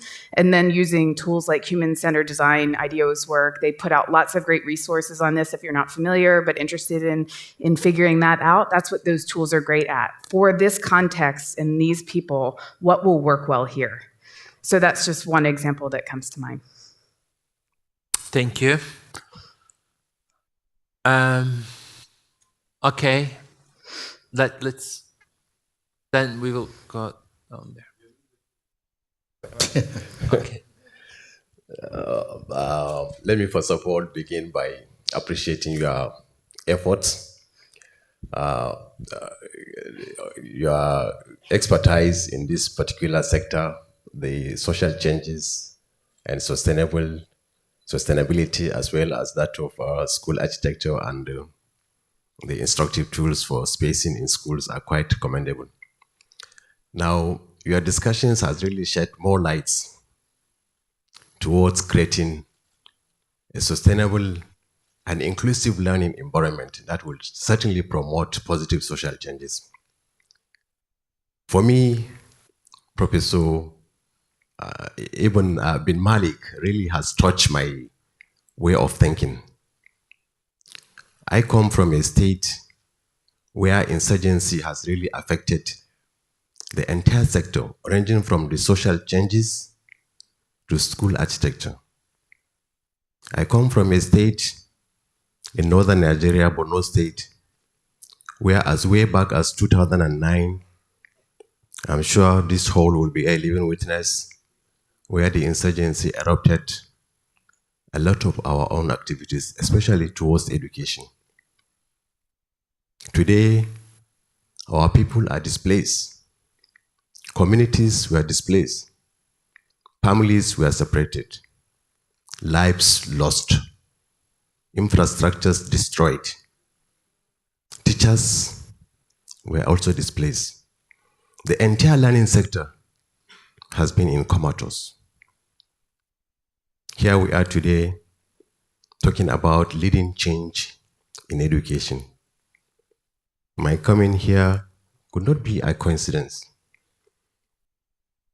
For the students of history, will definitely remember that Turkey and Nigeria, and specifically Kanem Borno Empire and the Ottoman Empire during the reign of Sultan Murad III in 1575, signed a treaty that really helped Borno State. During that time, there was crisis in Borno State, and Sultan Murad III in 1575 sent military equipments with instructors. Here I am today in the midst of the Turkish. We have a problem in Borno State, a problem of education, particularly education. We need support. We need partnership that will really transform the education sector in the state. I would not want to ask questions. Let me digress a little bit and talk about the Turkish Marif Foundation. I'm talking to you because your presence has been noticed in over 50 countries in Africa, or rather in over 50 countries. Unfortunately, Nigeria, where I come from, is not among the countries that Marif Foundation has been partnering with. And here we are, coming all the way from Borno State, Nigeria, to attend the 3rd Istanbul Education Summit. We need support, we need partnership that will transform our entire education sector. I'm not asking a question, but I'm using this opportunity because Professor Bin Laden has said, Bin Malik has really said, there is a need for global transformation, where there has to be a love, peace, and happiness, where every citizen should have equal access to education.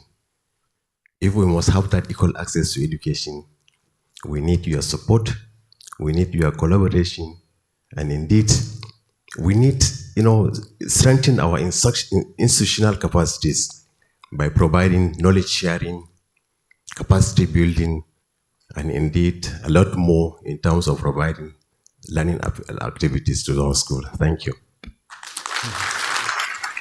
Thank you. Thank you for your comments. I think Mar Foundation got the message.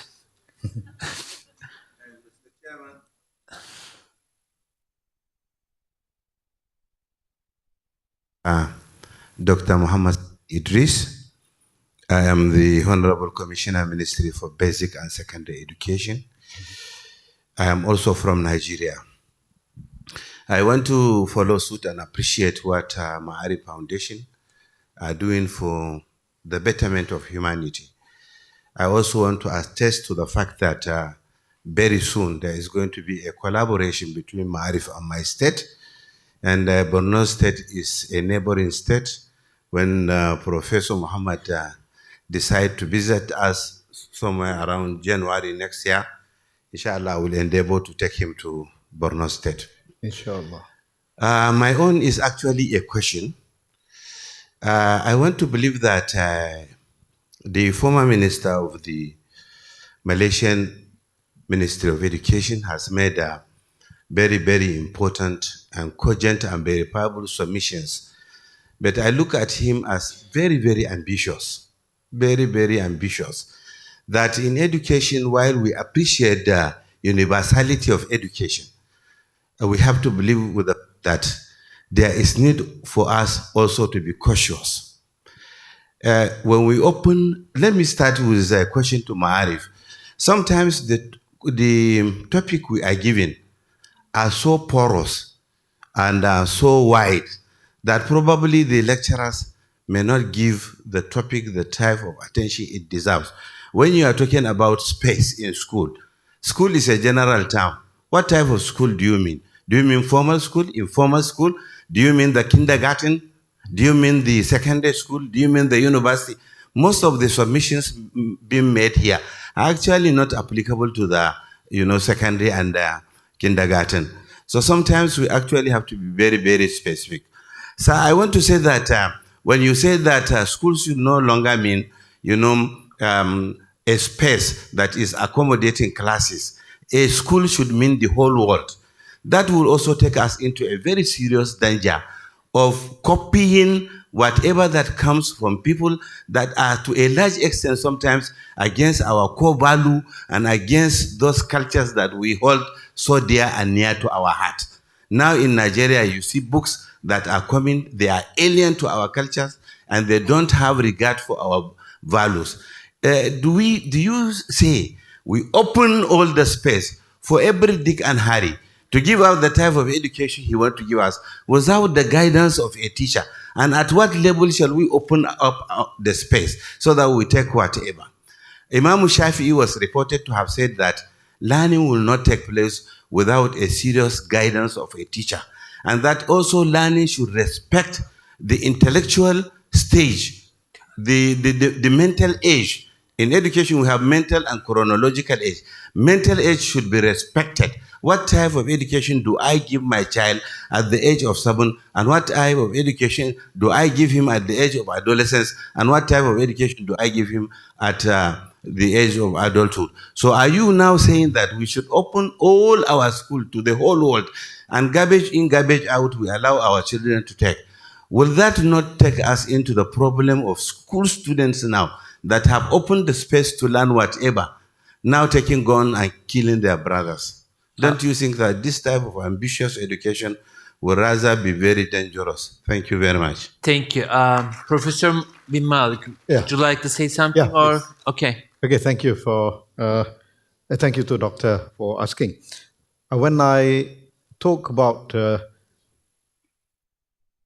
learning from the world, this is where teachers play the pivotal role in educating and shaping the mind of the students. And it should be it shouldn't be looked separately from the whole discussion about values that I mentioned earlier. So values we must never neglect. And part of it is the core values of certain community and certain society. And we talk about space, we do not talk about the role of teachers. Maybe other panels in the next Ma'arif conference will talk about the role of teachers in certain community and society. But I would like to touch upon one important thing. When we talk about space and education, sometimes we always thought that education is only about feeding the mind, feeding the soul, without talking about feeding the stomach. This is where the universal meal program, for me, is compulsory for every school all over the world. It is not enough to feed the mind, to feed the intellectual, to feed the emotion, and neglecting the stomach. But what I'm talking about stomach is not only giving free meals alone. Let us look at Japan. In Japan, students are eating together in the classroom, and they are preparing the food together, serving the food to their friends, and based on rotation. Teachers eat together with them, and each time before they start the meal, the teacher will explain to them, okay, today we are eating this vegetable, this food, and this contains vitamin D, vitamin E, and why we eat? Because these are good things for our health, and those kind of things. Education will take place there. Disciplines, values, equality, sharing together food, and acknowledging each other's comes together, and in that universal meal program. I'm not sure different countries has their different way in approaching to that. But during my visit to Japan, and I thought that this was a magnificent idea. And for Japan, they've started it since post-World War II. Not only that was meant to feed their children and to make them more disciplined, but more than that, they were feeding their children with proper food, with healthy food that makes Japan nowadays a developed nation in compared to what they were in before World War II or before their defeat in World War II.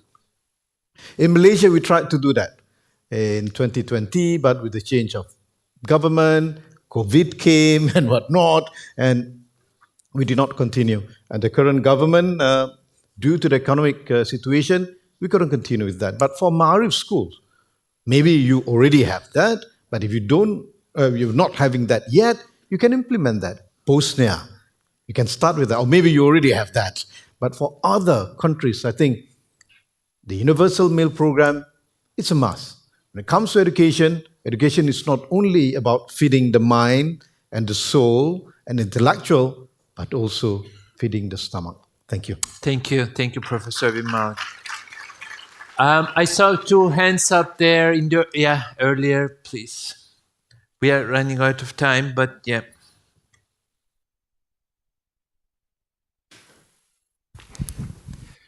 İsmim Ünal Yılmaz, 49. My name is Ünal Yılmaz. I am in the education industry for 49 years. I'm still continuing. I'm not a pensioner. I haven't retired yet. First, I would like to thank Turkish Ma'arif Foundation for inviting such spectacular people to us and allowing us to have a mutual chat with them. My question is for Bin Milk, Masha Bin Milk. The student and teacher common classroom designs or school designs, you received the feedback from the students and teachers, I think, but do you really say that this contributed to the quality of education? So did this receiving feedbacks, etc., increase the quality of education? And also, is it only you to decide on the final design, or are there any authorities that would have a final say on the construction of schools? Because in Turkey we do, we cannot design our schools, we cannot construct the schools as as much as we can. We cannot have the final say about this. We have to get approval from many different authorities, etc.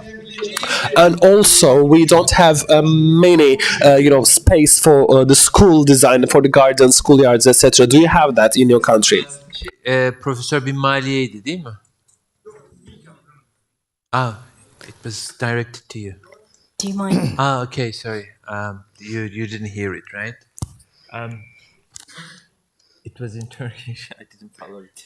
He was saying, Sorry. He was saying, how do you make decisions? Like if the students are involved.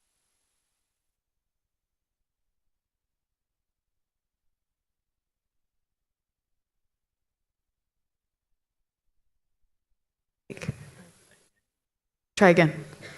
Try again. Talk. Let's see. Just talk. So you're right, the school design process is incredibly complex, and I think Jennifer talked about it in terms of co-creation, because it's such a multi-stakeholder decision. In the processes that we've witnessed and that I've been involved with, it's really, you need incredible leadership from the school leader, and also a supportive local government, a supportive local kind of parents association. You need supportive students.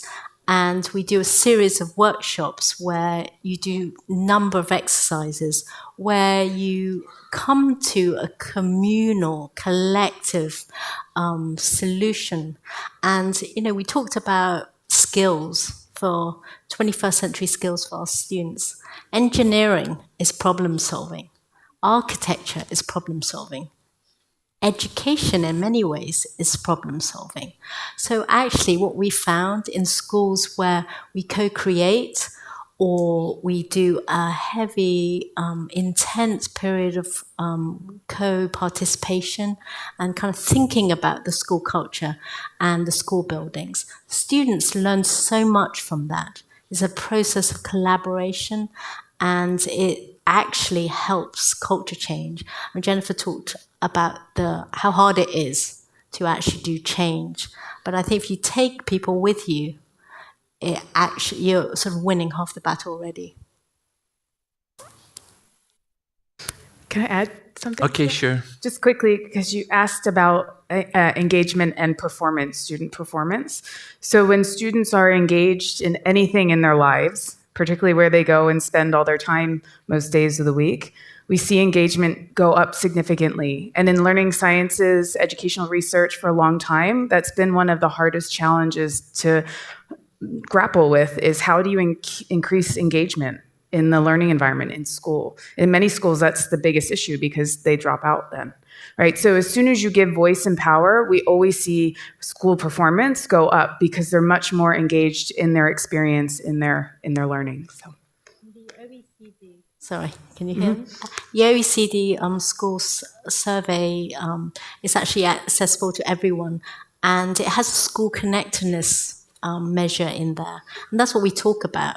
School connectedness is actually engagement. It's about social engagement and how people feel as part of the community. So that's accessible to anyone to use. Okay. We ran out of time, so we need to wrap it up. I would like to thank our panelists for their valuable contributions. I learned a lot today here. I hope that it's the same for you. I would like also to thank all the contributors throughout the conference and organizers for this excellent event organization. Hopefully, we will meet sometime, somewhere in the future, and we will keep in touch, and we will make it bigger, hopefully next year and the following years. I wish you all the best. Probably I won't see you again in the near future. Have a safe trip back home. Thank you very much.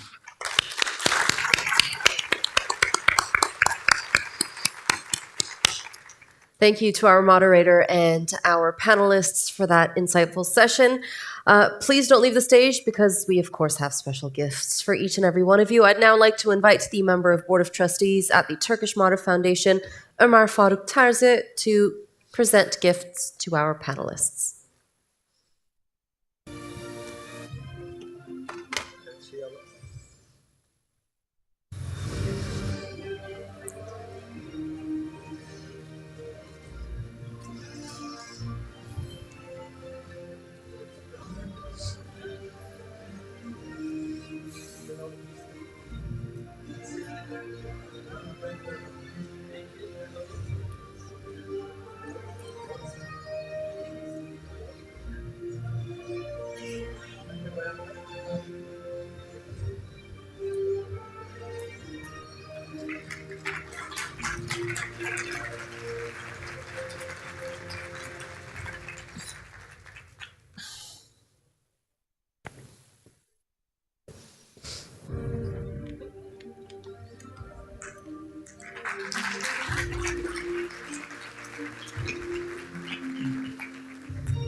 Thank you once again for your valuable contributions.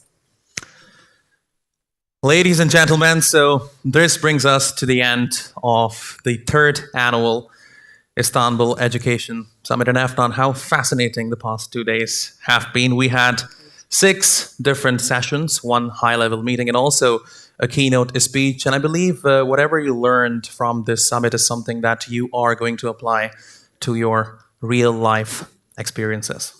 Indeed. Please stay with us for a little while longer because we do have an awards ceremony coming up in just a bit. But for the closing remarks of the third annual Istanbul Education Summit, I'd like to invite the member of the Board of Trustees at the Turkish Marif Foundation, Associate Professor Zeynep Arkan, to the stage to make her speech.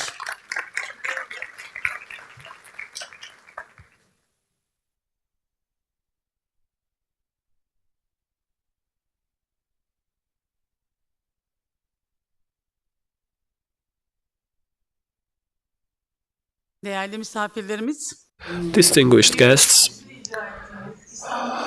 we have come to the end of the third annual Istanbul Education Summit. We were very happy to entertain you in our summit.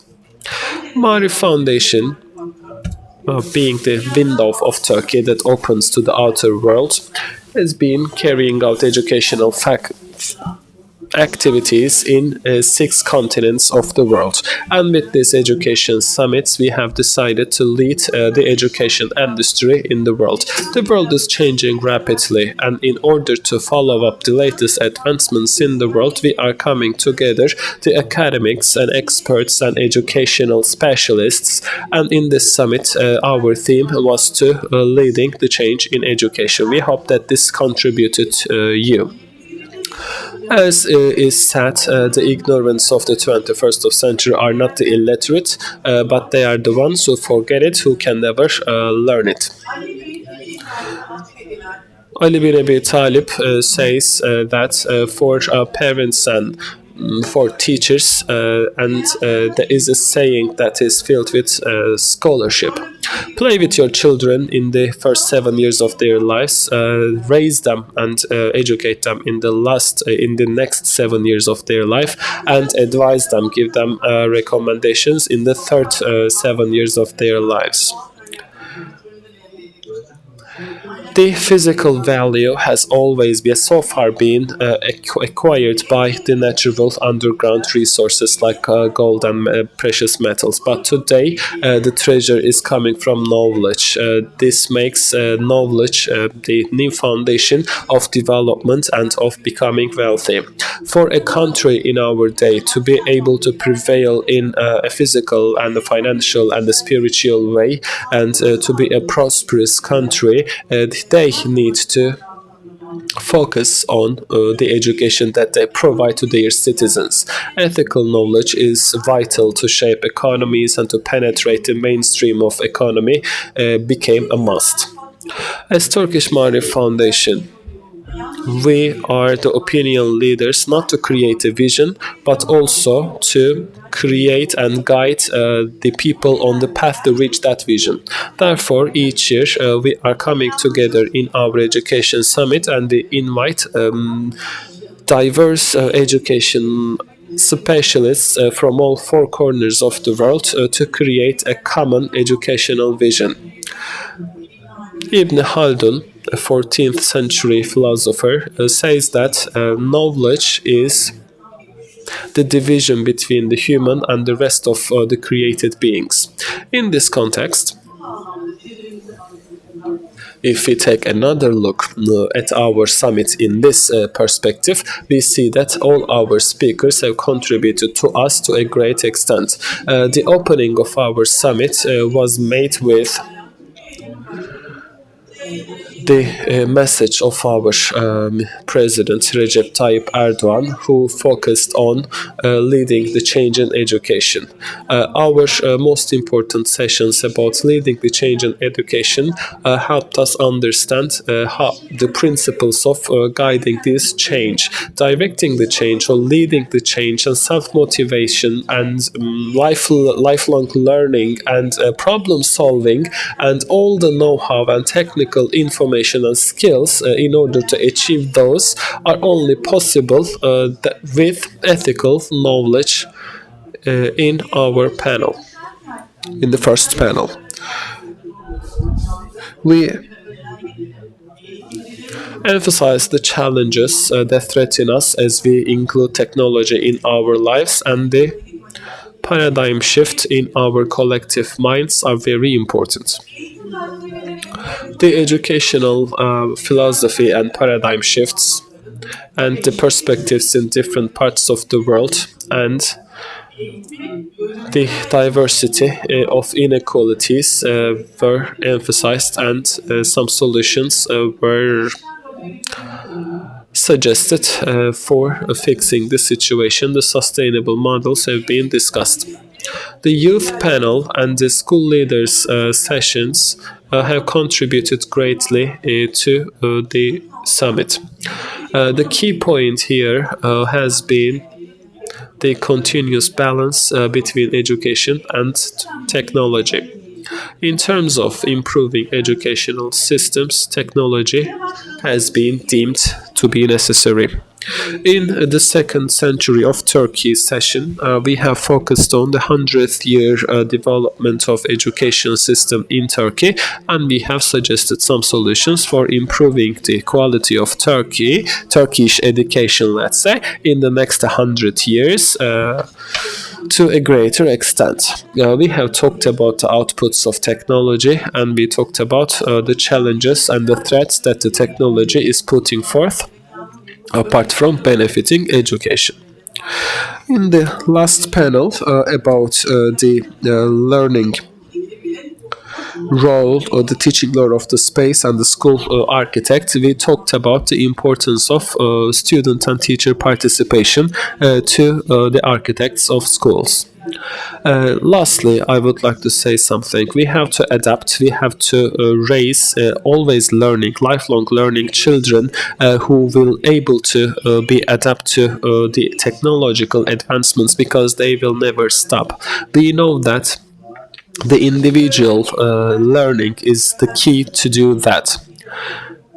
There is a breakdown between the classroom learning and real life learning. We have to fix this connection between those, and we have to make schools some places that are not separated from the rest of the world. We have to pay more attention to peace and empathy and natural resources and their importance, and we have to raise environmental friendly children. As a conclusion, the technological advancements teach us that the limitation is not only the sky, but also our mindsets. I would like to thank the huge teamwork who has put their efforts in preparing this large-scale summit, and I would like to assure you that Istanbul Education Summit will continue with the endeavors of Professor Dr. Birol Akgün, the chairman of our Mario Foundation, and also the distinguished members of our Board of Trustees. The Education Summit of this year was prepared with a great and meticulous effort by each and every member of our foundation, and I would like to acknowledge them for their valuable effort, my colleagues. The distinguished and esteemed panelists and moderators, and our dear guests, especially the ones who have traveled a long way to reach Turkey in order to join this summit. We are proud of you, and you will always be welcomed in Turkey. I would like to thank our guests, our Turkish guests who are coming from different cities to Istanbul for our summit, and I would like to thank the audience who are following us from online platforms. You all deserve a great thanks, and I would like to assure you that the next Istanbul Education Summit will be prepared with a much broader theme and much better panels. We hope that. See you next year. I would like to salute you with respect and affection. Thank you very much. And congratulations to you and your team on organizing such a successful and exciting summit. And now it's time for the awards ceremony. Marifa students and teachers will be awarded, so it already sounds quite exciting to me. Now, Turkish Marif Foundation organizes a photography contest every year, and this year is the 4th edition. It is indeed. In the 4th International Marif Photography Contest, students from all around the world are participating. They are not professional, they don't have any professional equipment, but they do have big hearts. It's really great to see the world through their lens, and with their photographs, we can of course see the world. And this year's theme was solidarity. First of all, let's watch a video of the photography contest.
Those photographs we saw on our screens just now are part of 400 photographs from 29 different countries that took part in this contest.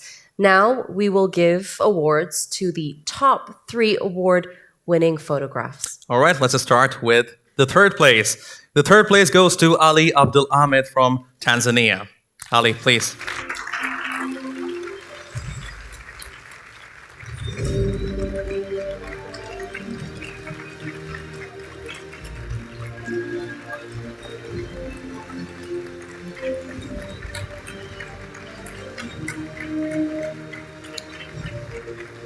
And to present the award, I would like to invite to the stage the Vice President of Board of Trustees of the Turkish Marif Foundation, Professor Dr. Ahmet Emre Bilgili.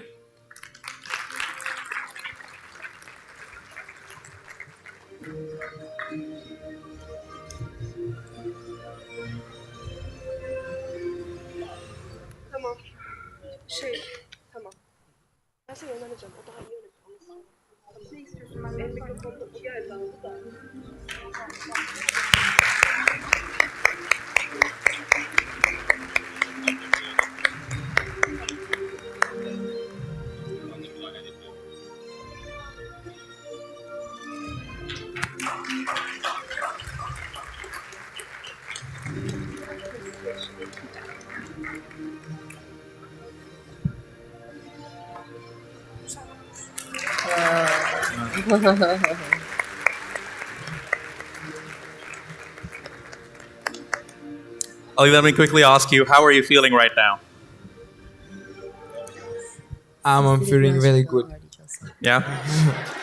We can see that, but tell me, what does the photograph that you took mean to you? What kind of meaning does it hold for you? This photograph mean a lot to me because it shows how to work in a teamwork, like young men are trying, exchanging different ideas. Yeah. All right, keep it up. Thank you very much. Mr. Bilgili, you please stay on the stage with us. And now, Afnan. All right, so now we are going to announce the second place winner of the photography contest. The second place winner goes to...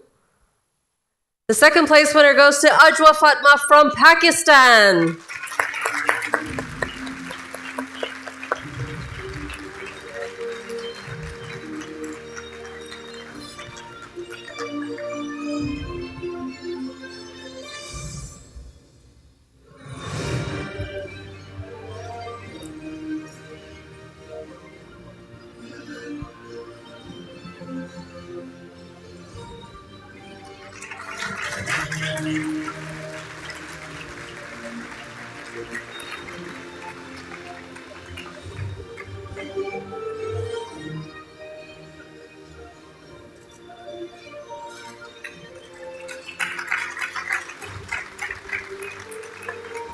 Ajwa, before you go, I want to get some words from you. Senden birazcık hislerini öğrenmek istiyoruz.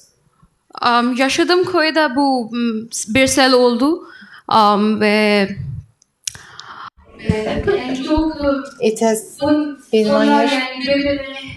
These people are helping each other on the photo, and I took the photo. Thank you. Thank you, thank you. You really took a nice photo. Thank you. Hold you on the stage for a while. It's time for the first place. And the first place goes to Ahmed Bashir Nasiri from Afghanistan.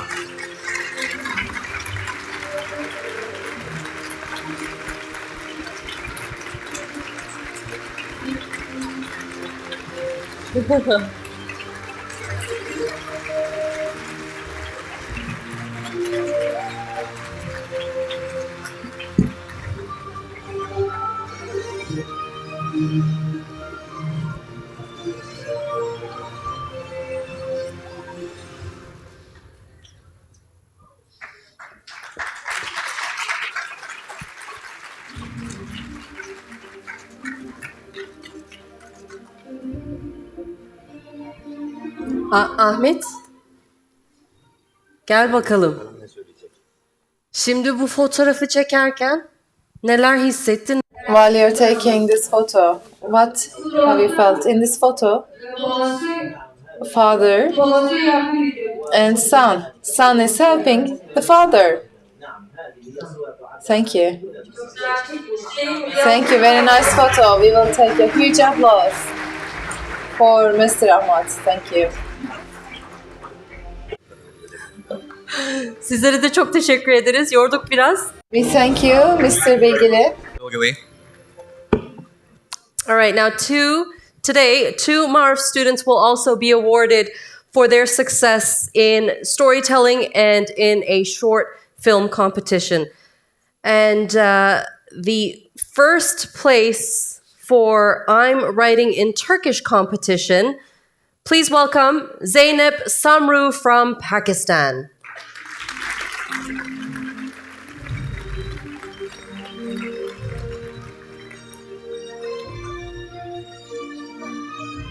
Congratulations, Zeynep. I'd now like to invite the member of the Board of Trustees at Turkish Marif Foundation, Mahmut Özdil, to present the award.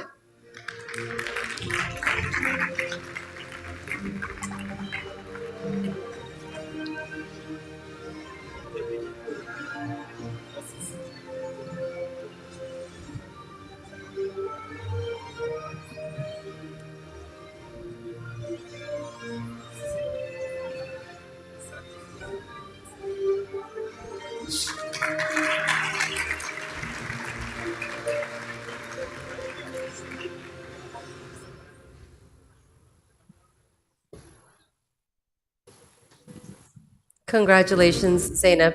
Would you like to say a couple of words? ya aslında ben bir gece Actually, I had a nightmare, and after that, I actually fictionalized that nightmare with a good end. Thank you.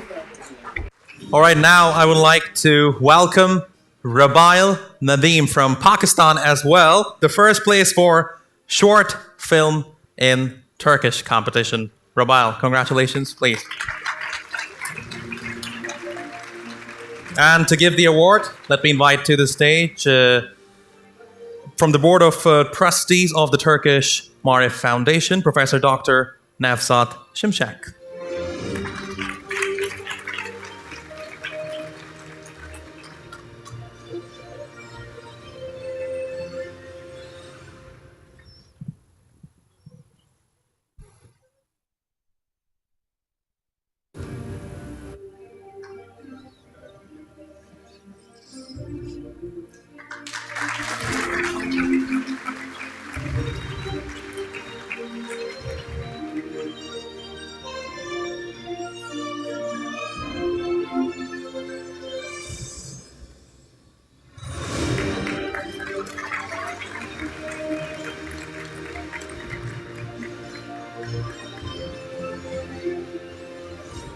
Rabal, would you like to say a few words?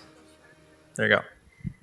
Merhaba, benim filmimin adı Hello Friendship ve ben Marif Okulu'ndaki dostluğu ve We are learning friendship in Turkish Marif School. Thank you so much.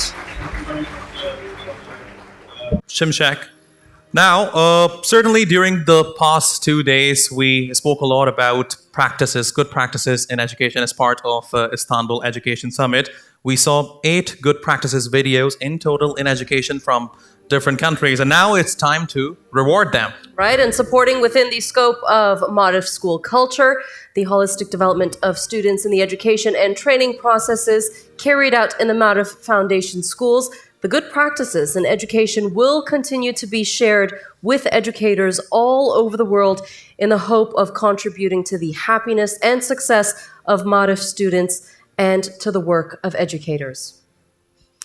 Indeed, and now we would like to invite all school administrators and teachers from Mali. But before we do that, I think, Efnan, we have another one. We do indeed. I'd like to invite all school administrators and teachers from Bosnia and Herzegovina to the stage to receive their awards on behalf of their schools for the best example of A4 language dictionary project in multilingual school culture implemented in Marif schools of Sarajevo. Please make your way to the stage.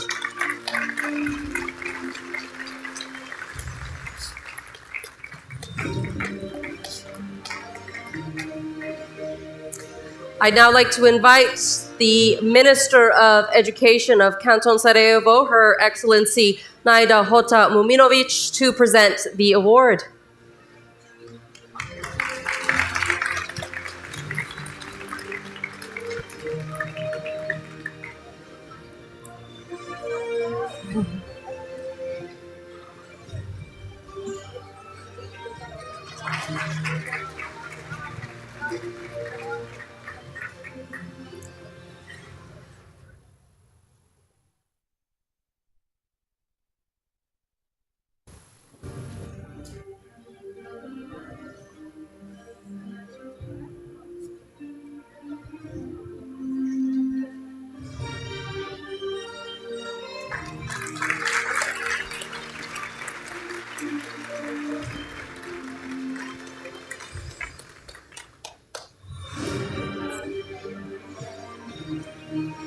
All right, let's find out how you're feeling in this moment in time. I'm so excited. Türkçe mi konuşayım, İngilizce mi Hiç konuşayım? fark etmez. Nasıl rahat hissediyorsanız. Tamam, o zaman kısa keseyim. Çok fazla. Cut it short. Adım Azra Kadriç. Saraybosna'dan geliyorum. Saraybosna Bu aidiyet duygusu çok önemlidir öğrencilerimiz. I've been working as the Turkish teacher for the last 5 years. And with this project, I am trying to make all students learn these capacities, and this will be an idea for the other schools as well. Thank you.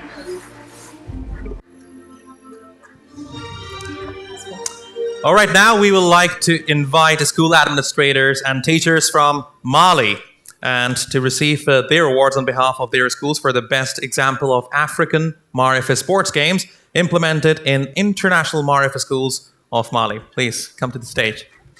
And to present the award, I would like to invite member of the Board of Trustees of the Turkish Marif Foundation, Dr. Mehmet Cangir.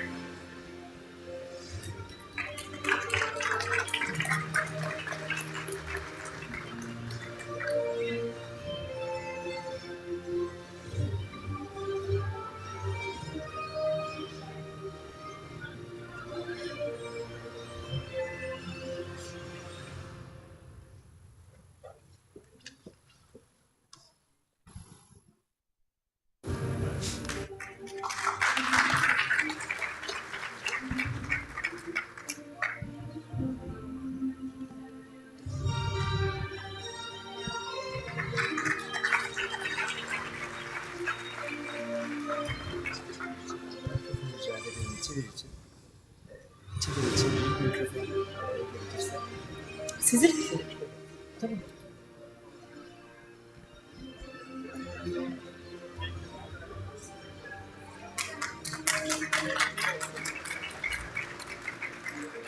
All right, I believe we have a translator. We have a translator. Okay, so Live we're gonna get our simultaneous thoughts from translator. the winners in their preferred language.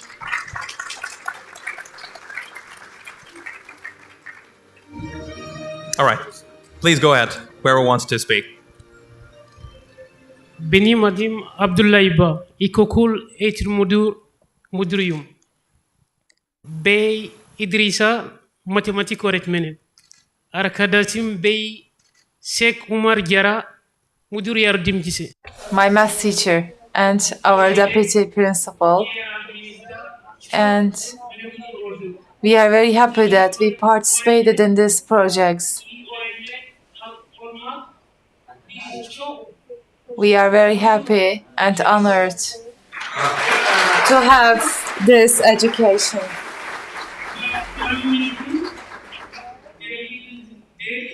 At the bottom of our hearts, we are very grateful. Thank you. Translator, I guess we did not need it. We didn't. They all know Turkish. Absolutely. Congratulations once again. And I believe we can move on now to another award. We invite all the school administrators and teachers from the Democratic Republic of the Congo to the stage to receive their awards on behalf of their schools for the best example of quote, Ask Arif, use of technology in education implemented in international Marifa schools of the Democratic Republic of the Congo. Welcome. And to present this award, let me invite member of the Board of Trustees at the Turkish Marif Foundation, Associate Professor Zeynep Erkan, to the stage.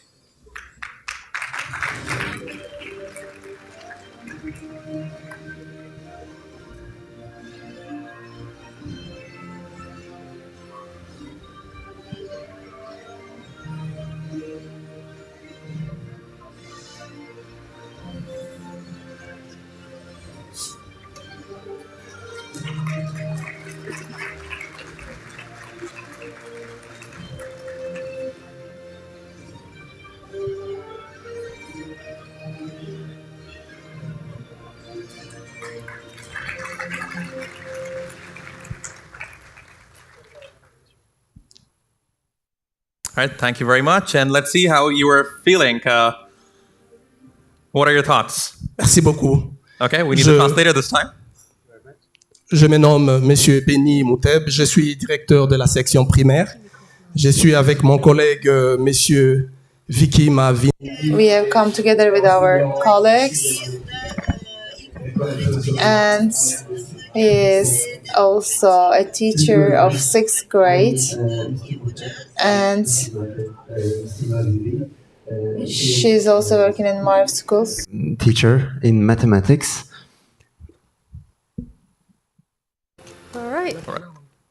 You can continue if you want. You want to say something else? Je voudrais parler de ces projets. C'est un... I would like to talk about these projects.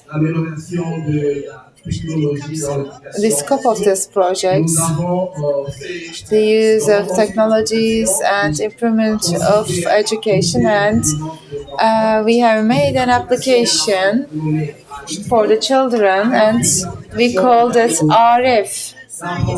Ask Arif application, and children are able to learn new information in the digital platform, and thanks to this application, children will benefit from this technology. And we would like to thank you for the awards, and for Turkey Marif Foundation, I would say that we are very honored. There are many scientific articles, and I would like to thank each and every one of our friends who work in Turkey Marif Foundation. Device to strengthen the ability to learn by the children, and we developed this project thanks to Marif Foundation and its technology and support. Thank you very much. Thank you very much and congratulations once again. And now for another good practice award, we invite all school administrators and teachers Şimdi de to receive their awards on behalf of their schools for the best example of Kyrgyz tales implemented at Marif Educational Complex. I'd also like to invite the member board of trustees at the Turkish Marif Foundation, Ömer Faruk Tarzı, to present the award. All right, it seems like he's not with us at the moment, but let me invite, let's invite Halime Kökçe. She's also part of the board of trustees at the Turkish Marif Foundation, and she's also an esteemed journalist as well. So let's have her on stage with us.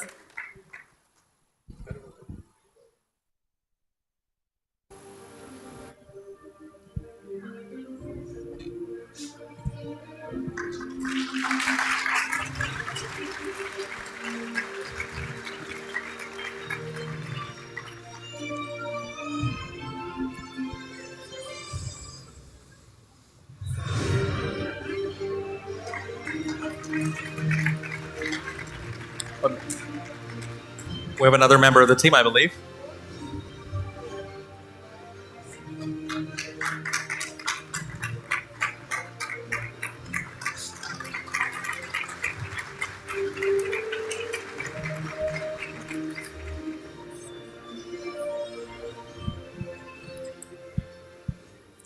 Teşekkür ederiz. Which one of you want to speak? we thank you. Türkçe konuşabilirsiniz tabii ki de. Yes, you can speak Turkish. We have the Kyrgyz fairy tales and stories in this book. We have the Kyrgyzstan fairy tales and they were drawn in the book. Thank you. Thank you very much for your contributions. And thank you very much. And now we can continue with another award for good practices. We invite all the school administrators and teachers from Syria to the stage to receive their awards on behalf of their schools for the best example of supporting social emotional development in a school culture implemented at Azaz Science and Technology High School. Please. And to present the award, let me invite Executive Board Member at Turkish Marif Foundation, Ahmet Turkben, to present this award.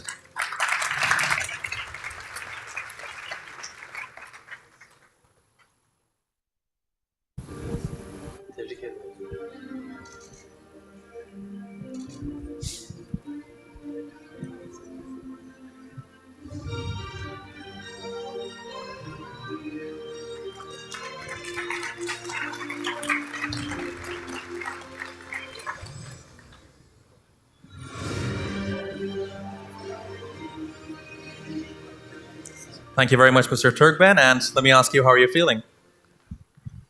Merhabalar. Biliyorsunuz As you know, the children in Syria are in war for long years, and in their eyes, we see the light, and it's a great honor and pride for us. And one activity that we carry out with these children is a light in their eyes, and we are really happy to see this light. And on this occasion, I believe that good deeds will save the world. Thank you so much. Thank you so much, and very strong words there. Thank you so much once again. Oh, that made me emotional. All right. And for the next good practice, we invite all school administrators and teachers from Ethiopia to the stage to receive their awards on behalf of their schools for the best example of Marif Career Days implemented at International Marif Schools of Ethiopia Yeka campus.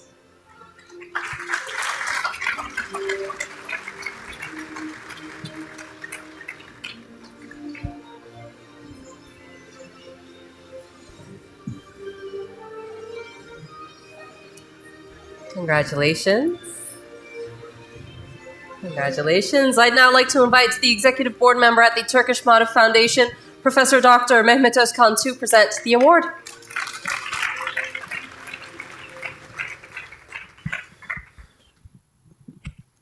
Buyurun efendim.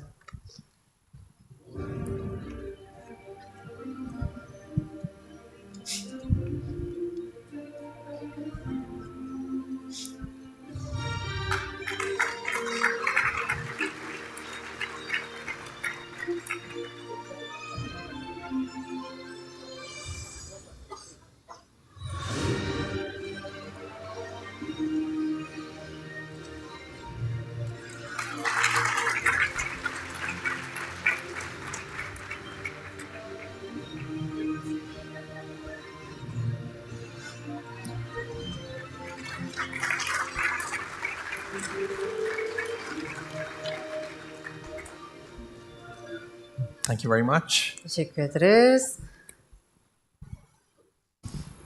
Benim adım Jonas Gameda. My name is Mestaka. I am very happy. We are happy to be here. Thank you very much.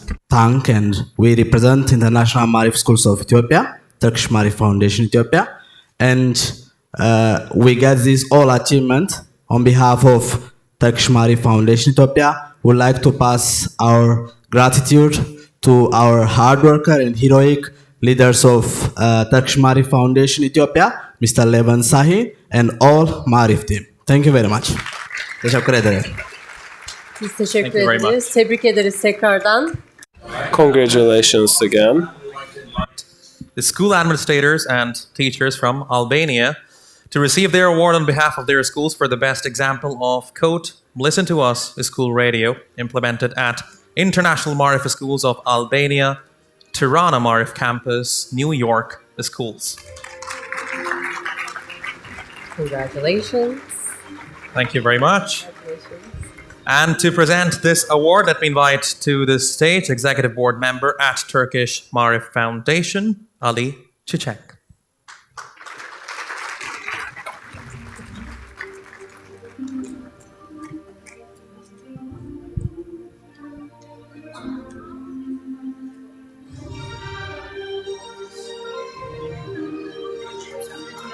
En son sahneye fotoğraf için çağırabilir miyiz?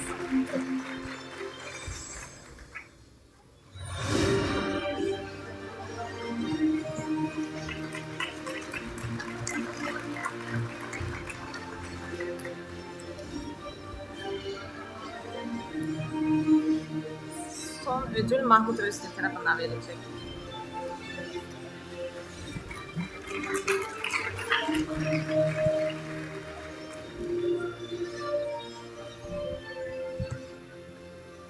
Thank you very much, Mr. Çiçek, and let me get your thoughts from one of you.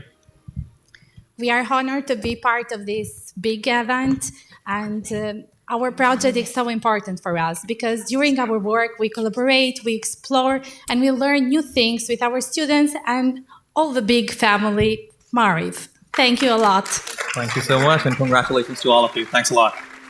Congratulations once again. And it's now time for the last but not least Good Practice Award. We invite all school administrators and teachers from Togo to the stage to receive their awards on behalf of their schools for the best example of sustainable schoolyard project implemented at International Marif Schools. Congratulations.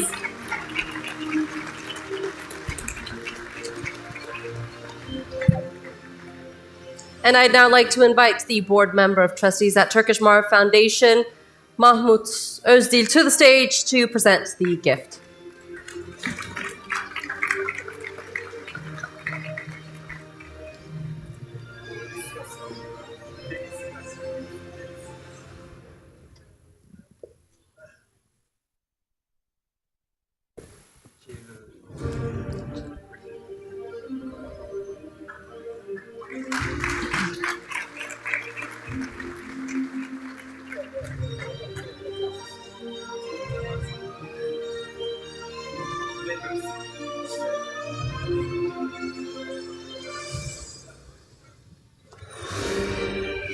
I'm going to call them for a family photo, okay?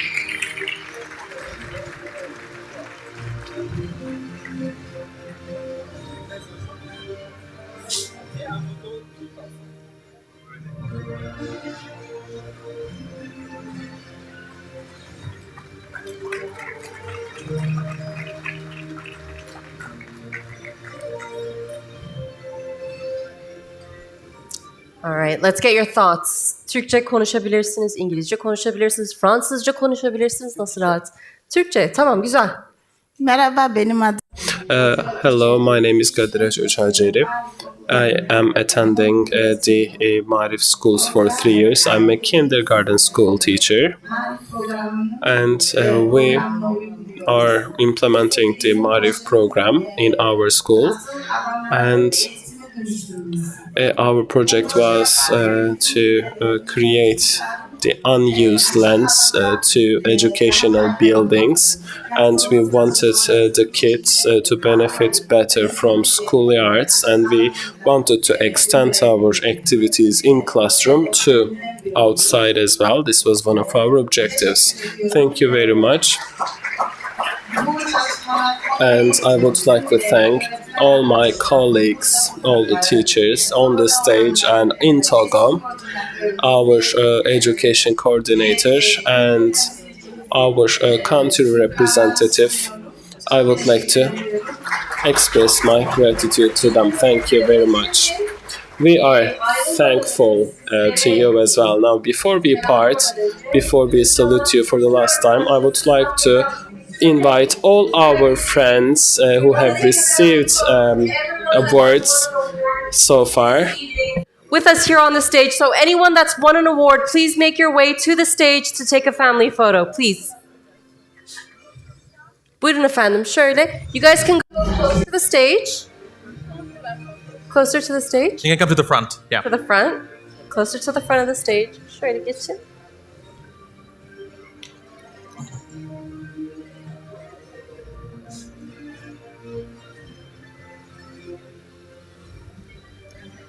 Go down from here. Go down from here, please. You guys can go down from here to the right side. Sorry? I'll go for it. You guys can go in the front. You can go in the front. If you can. Ön tarafa geçelim böyle. Fotoğrafçı arkadaşlarımıza güveniyorum. Herkesi sığdırabilirler diye. Okay, we trust our photographers. I believe they can make it.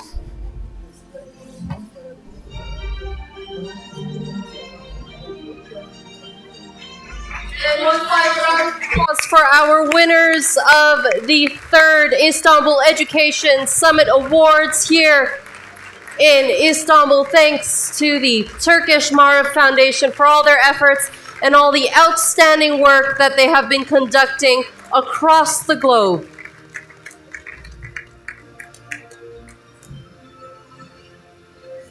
Alrighty.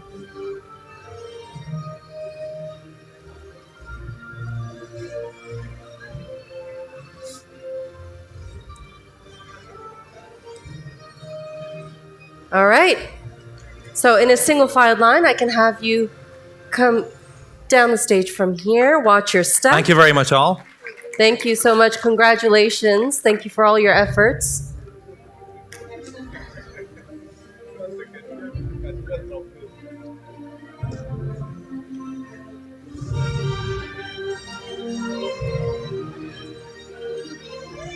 What do we have now? Is this it? This is it. We've come to the end.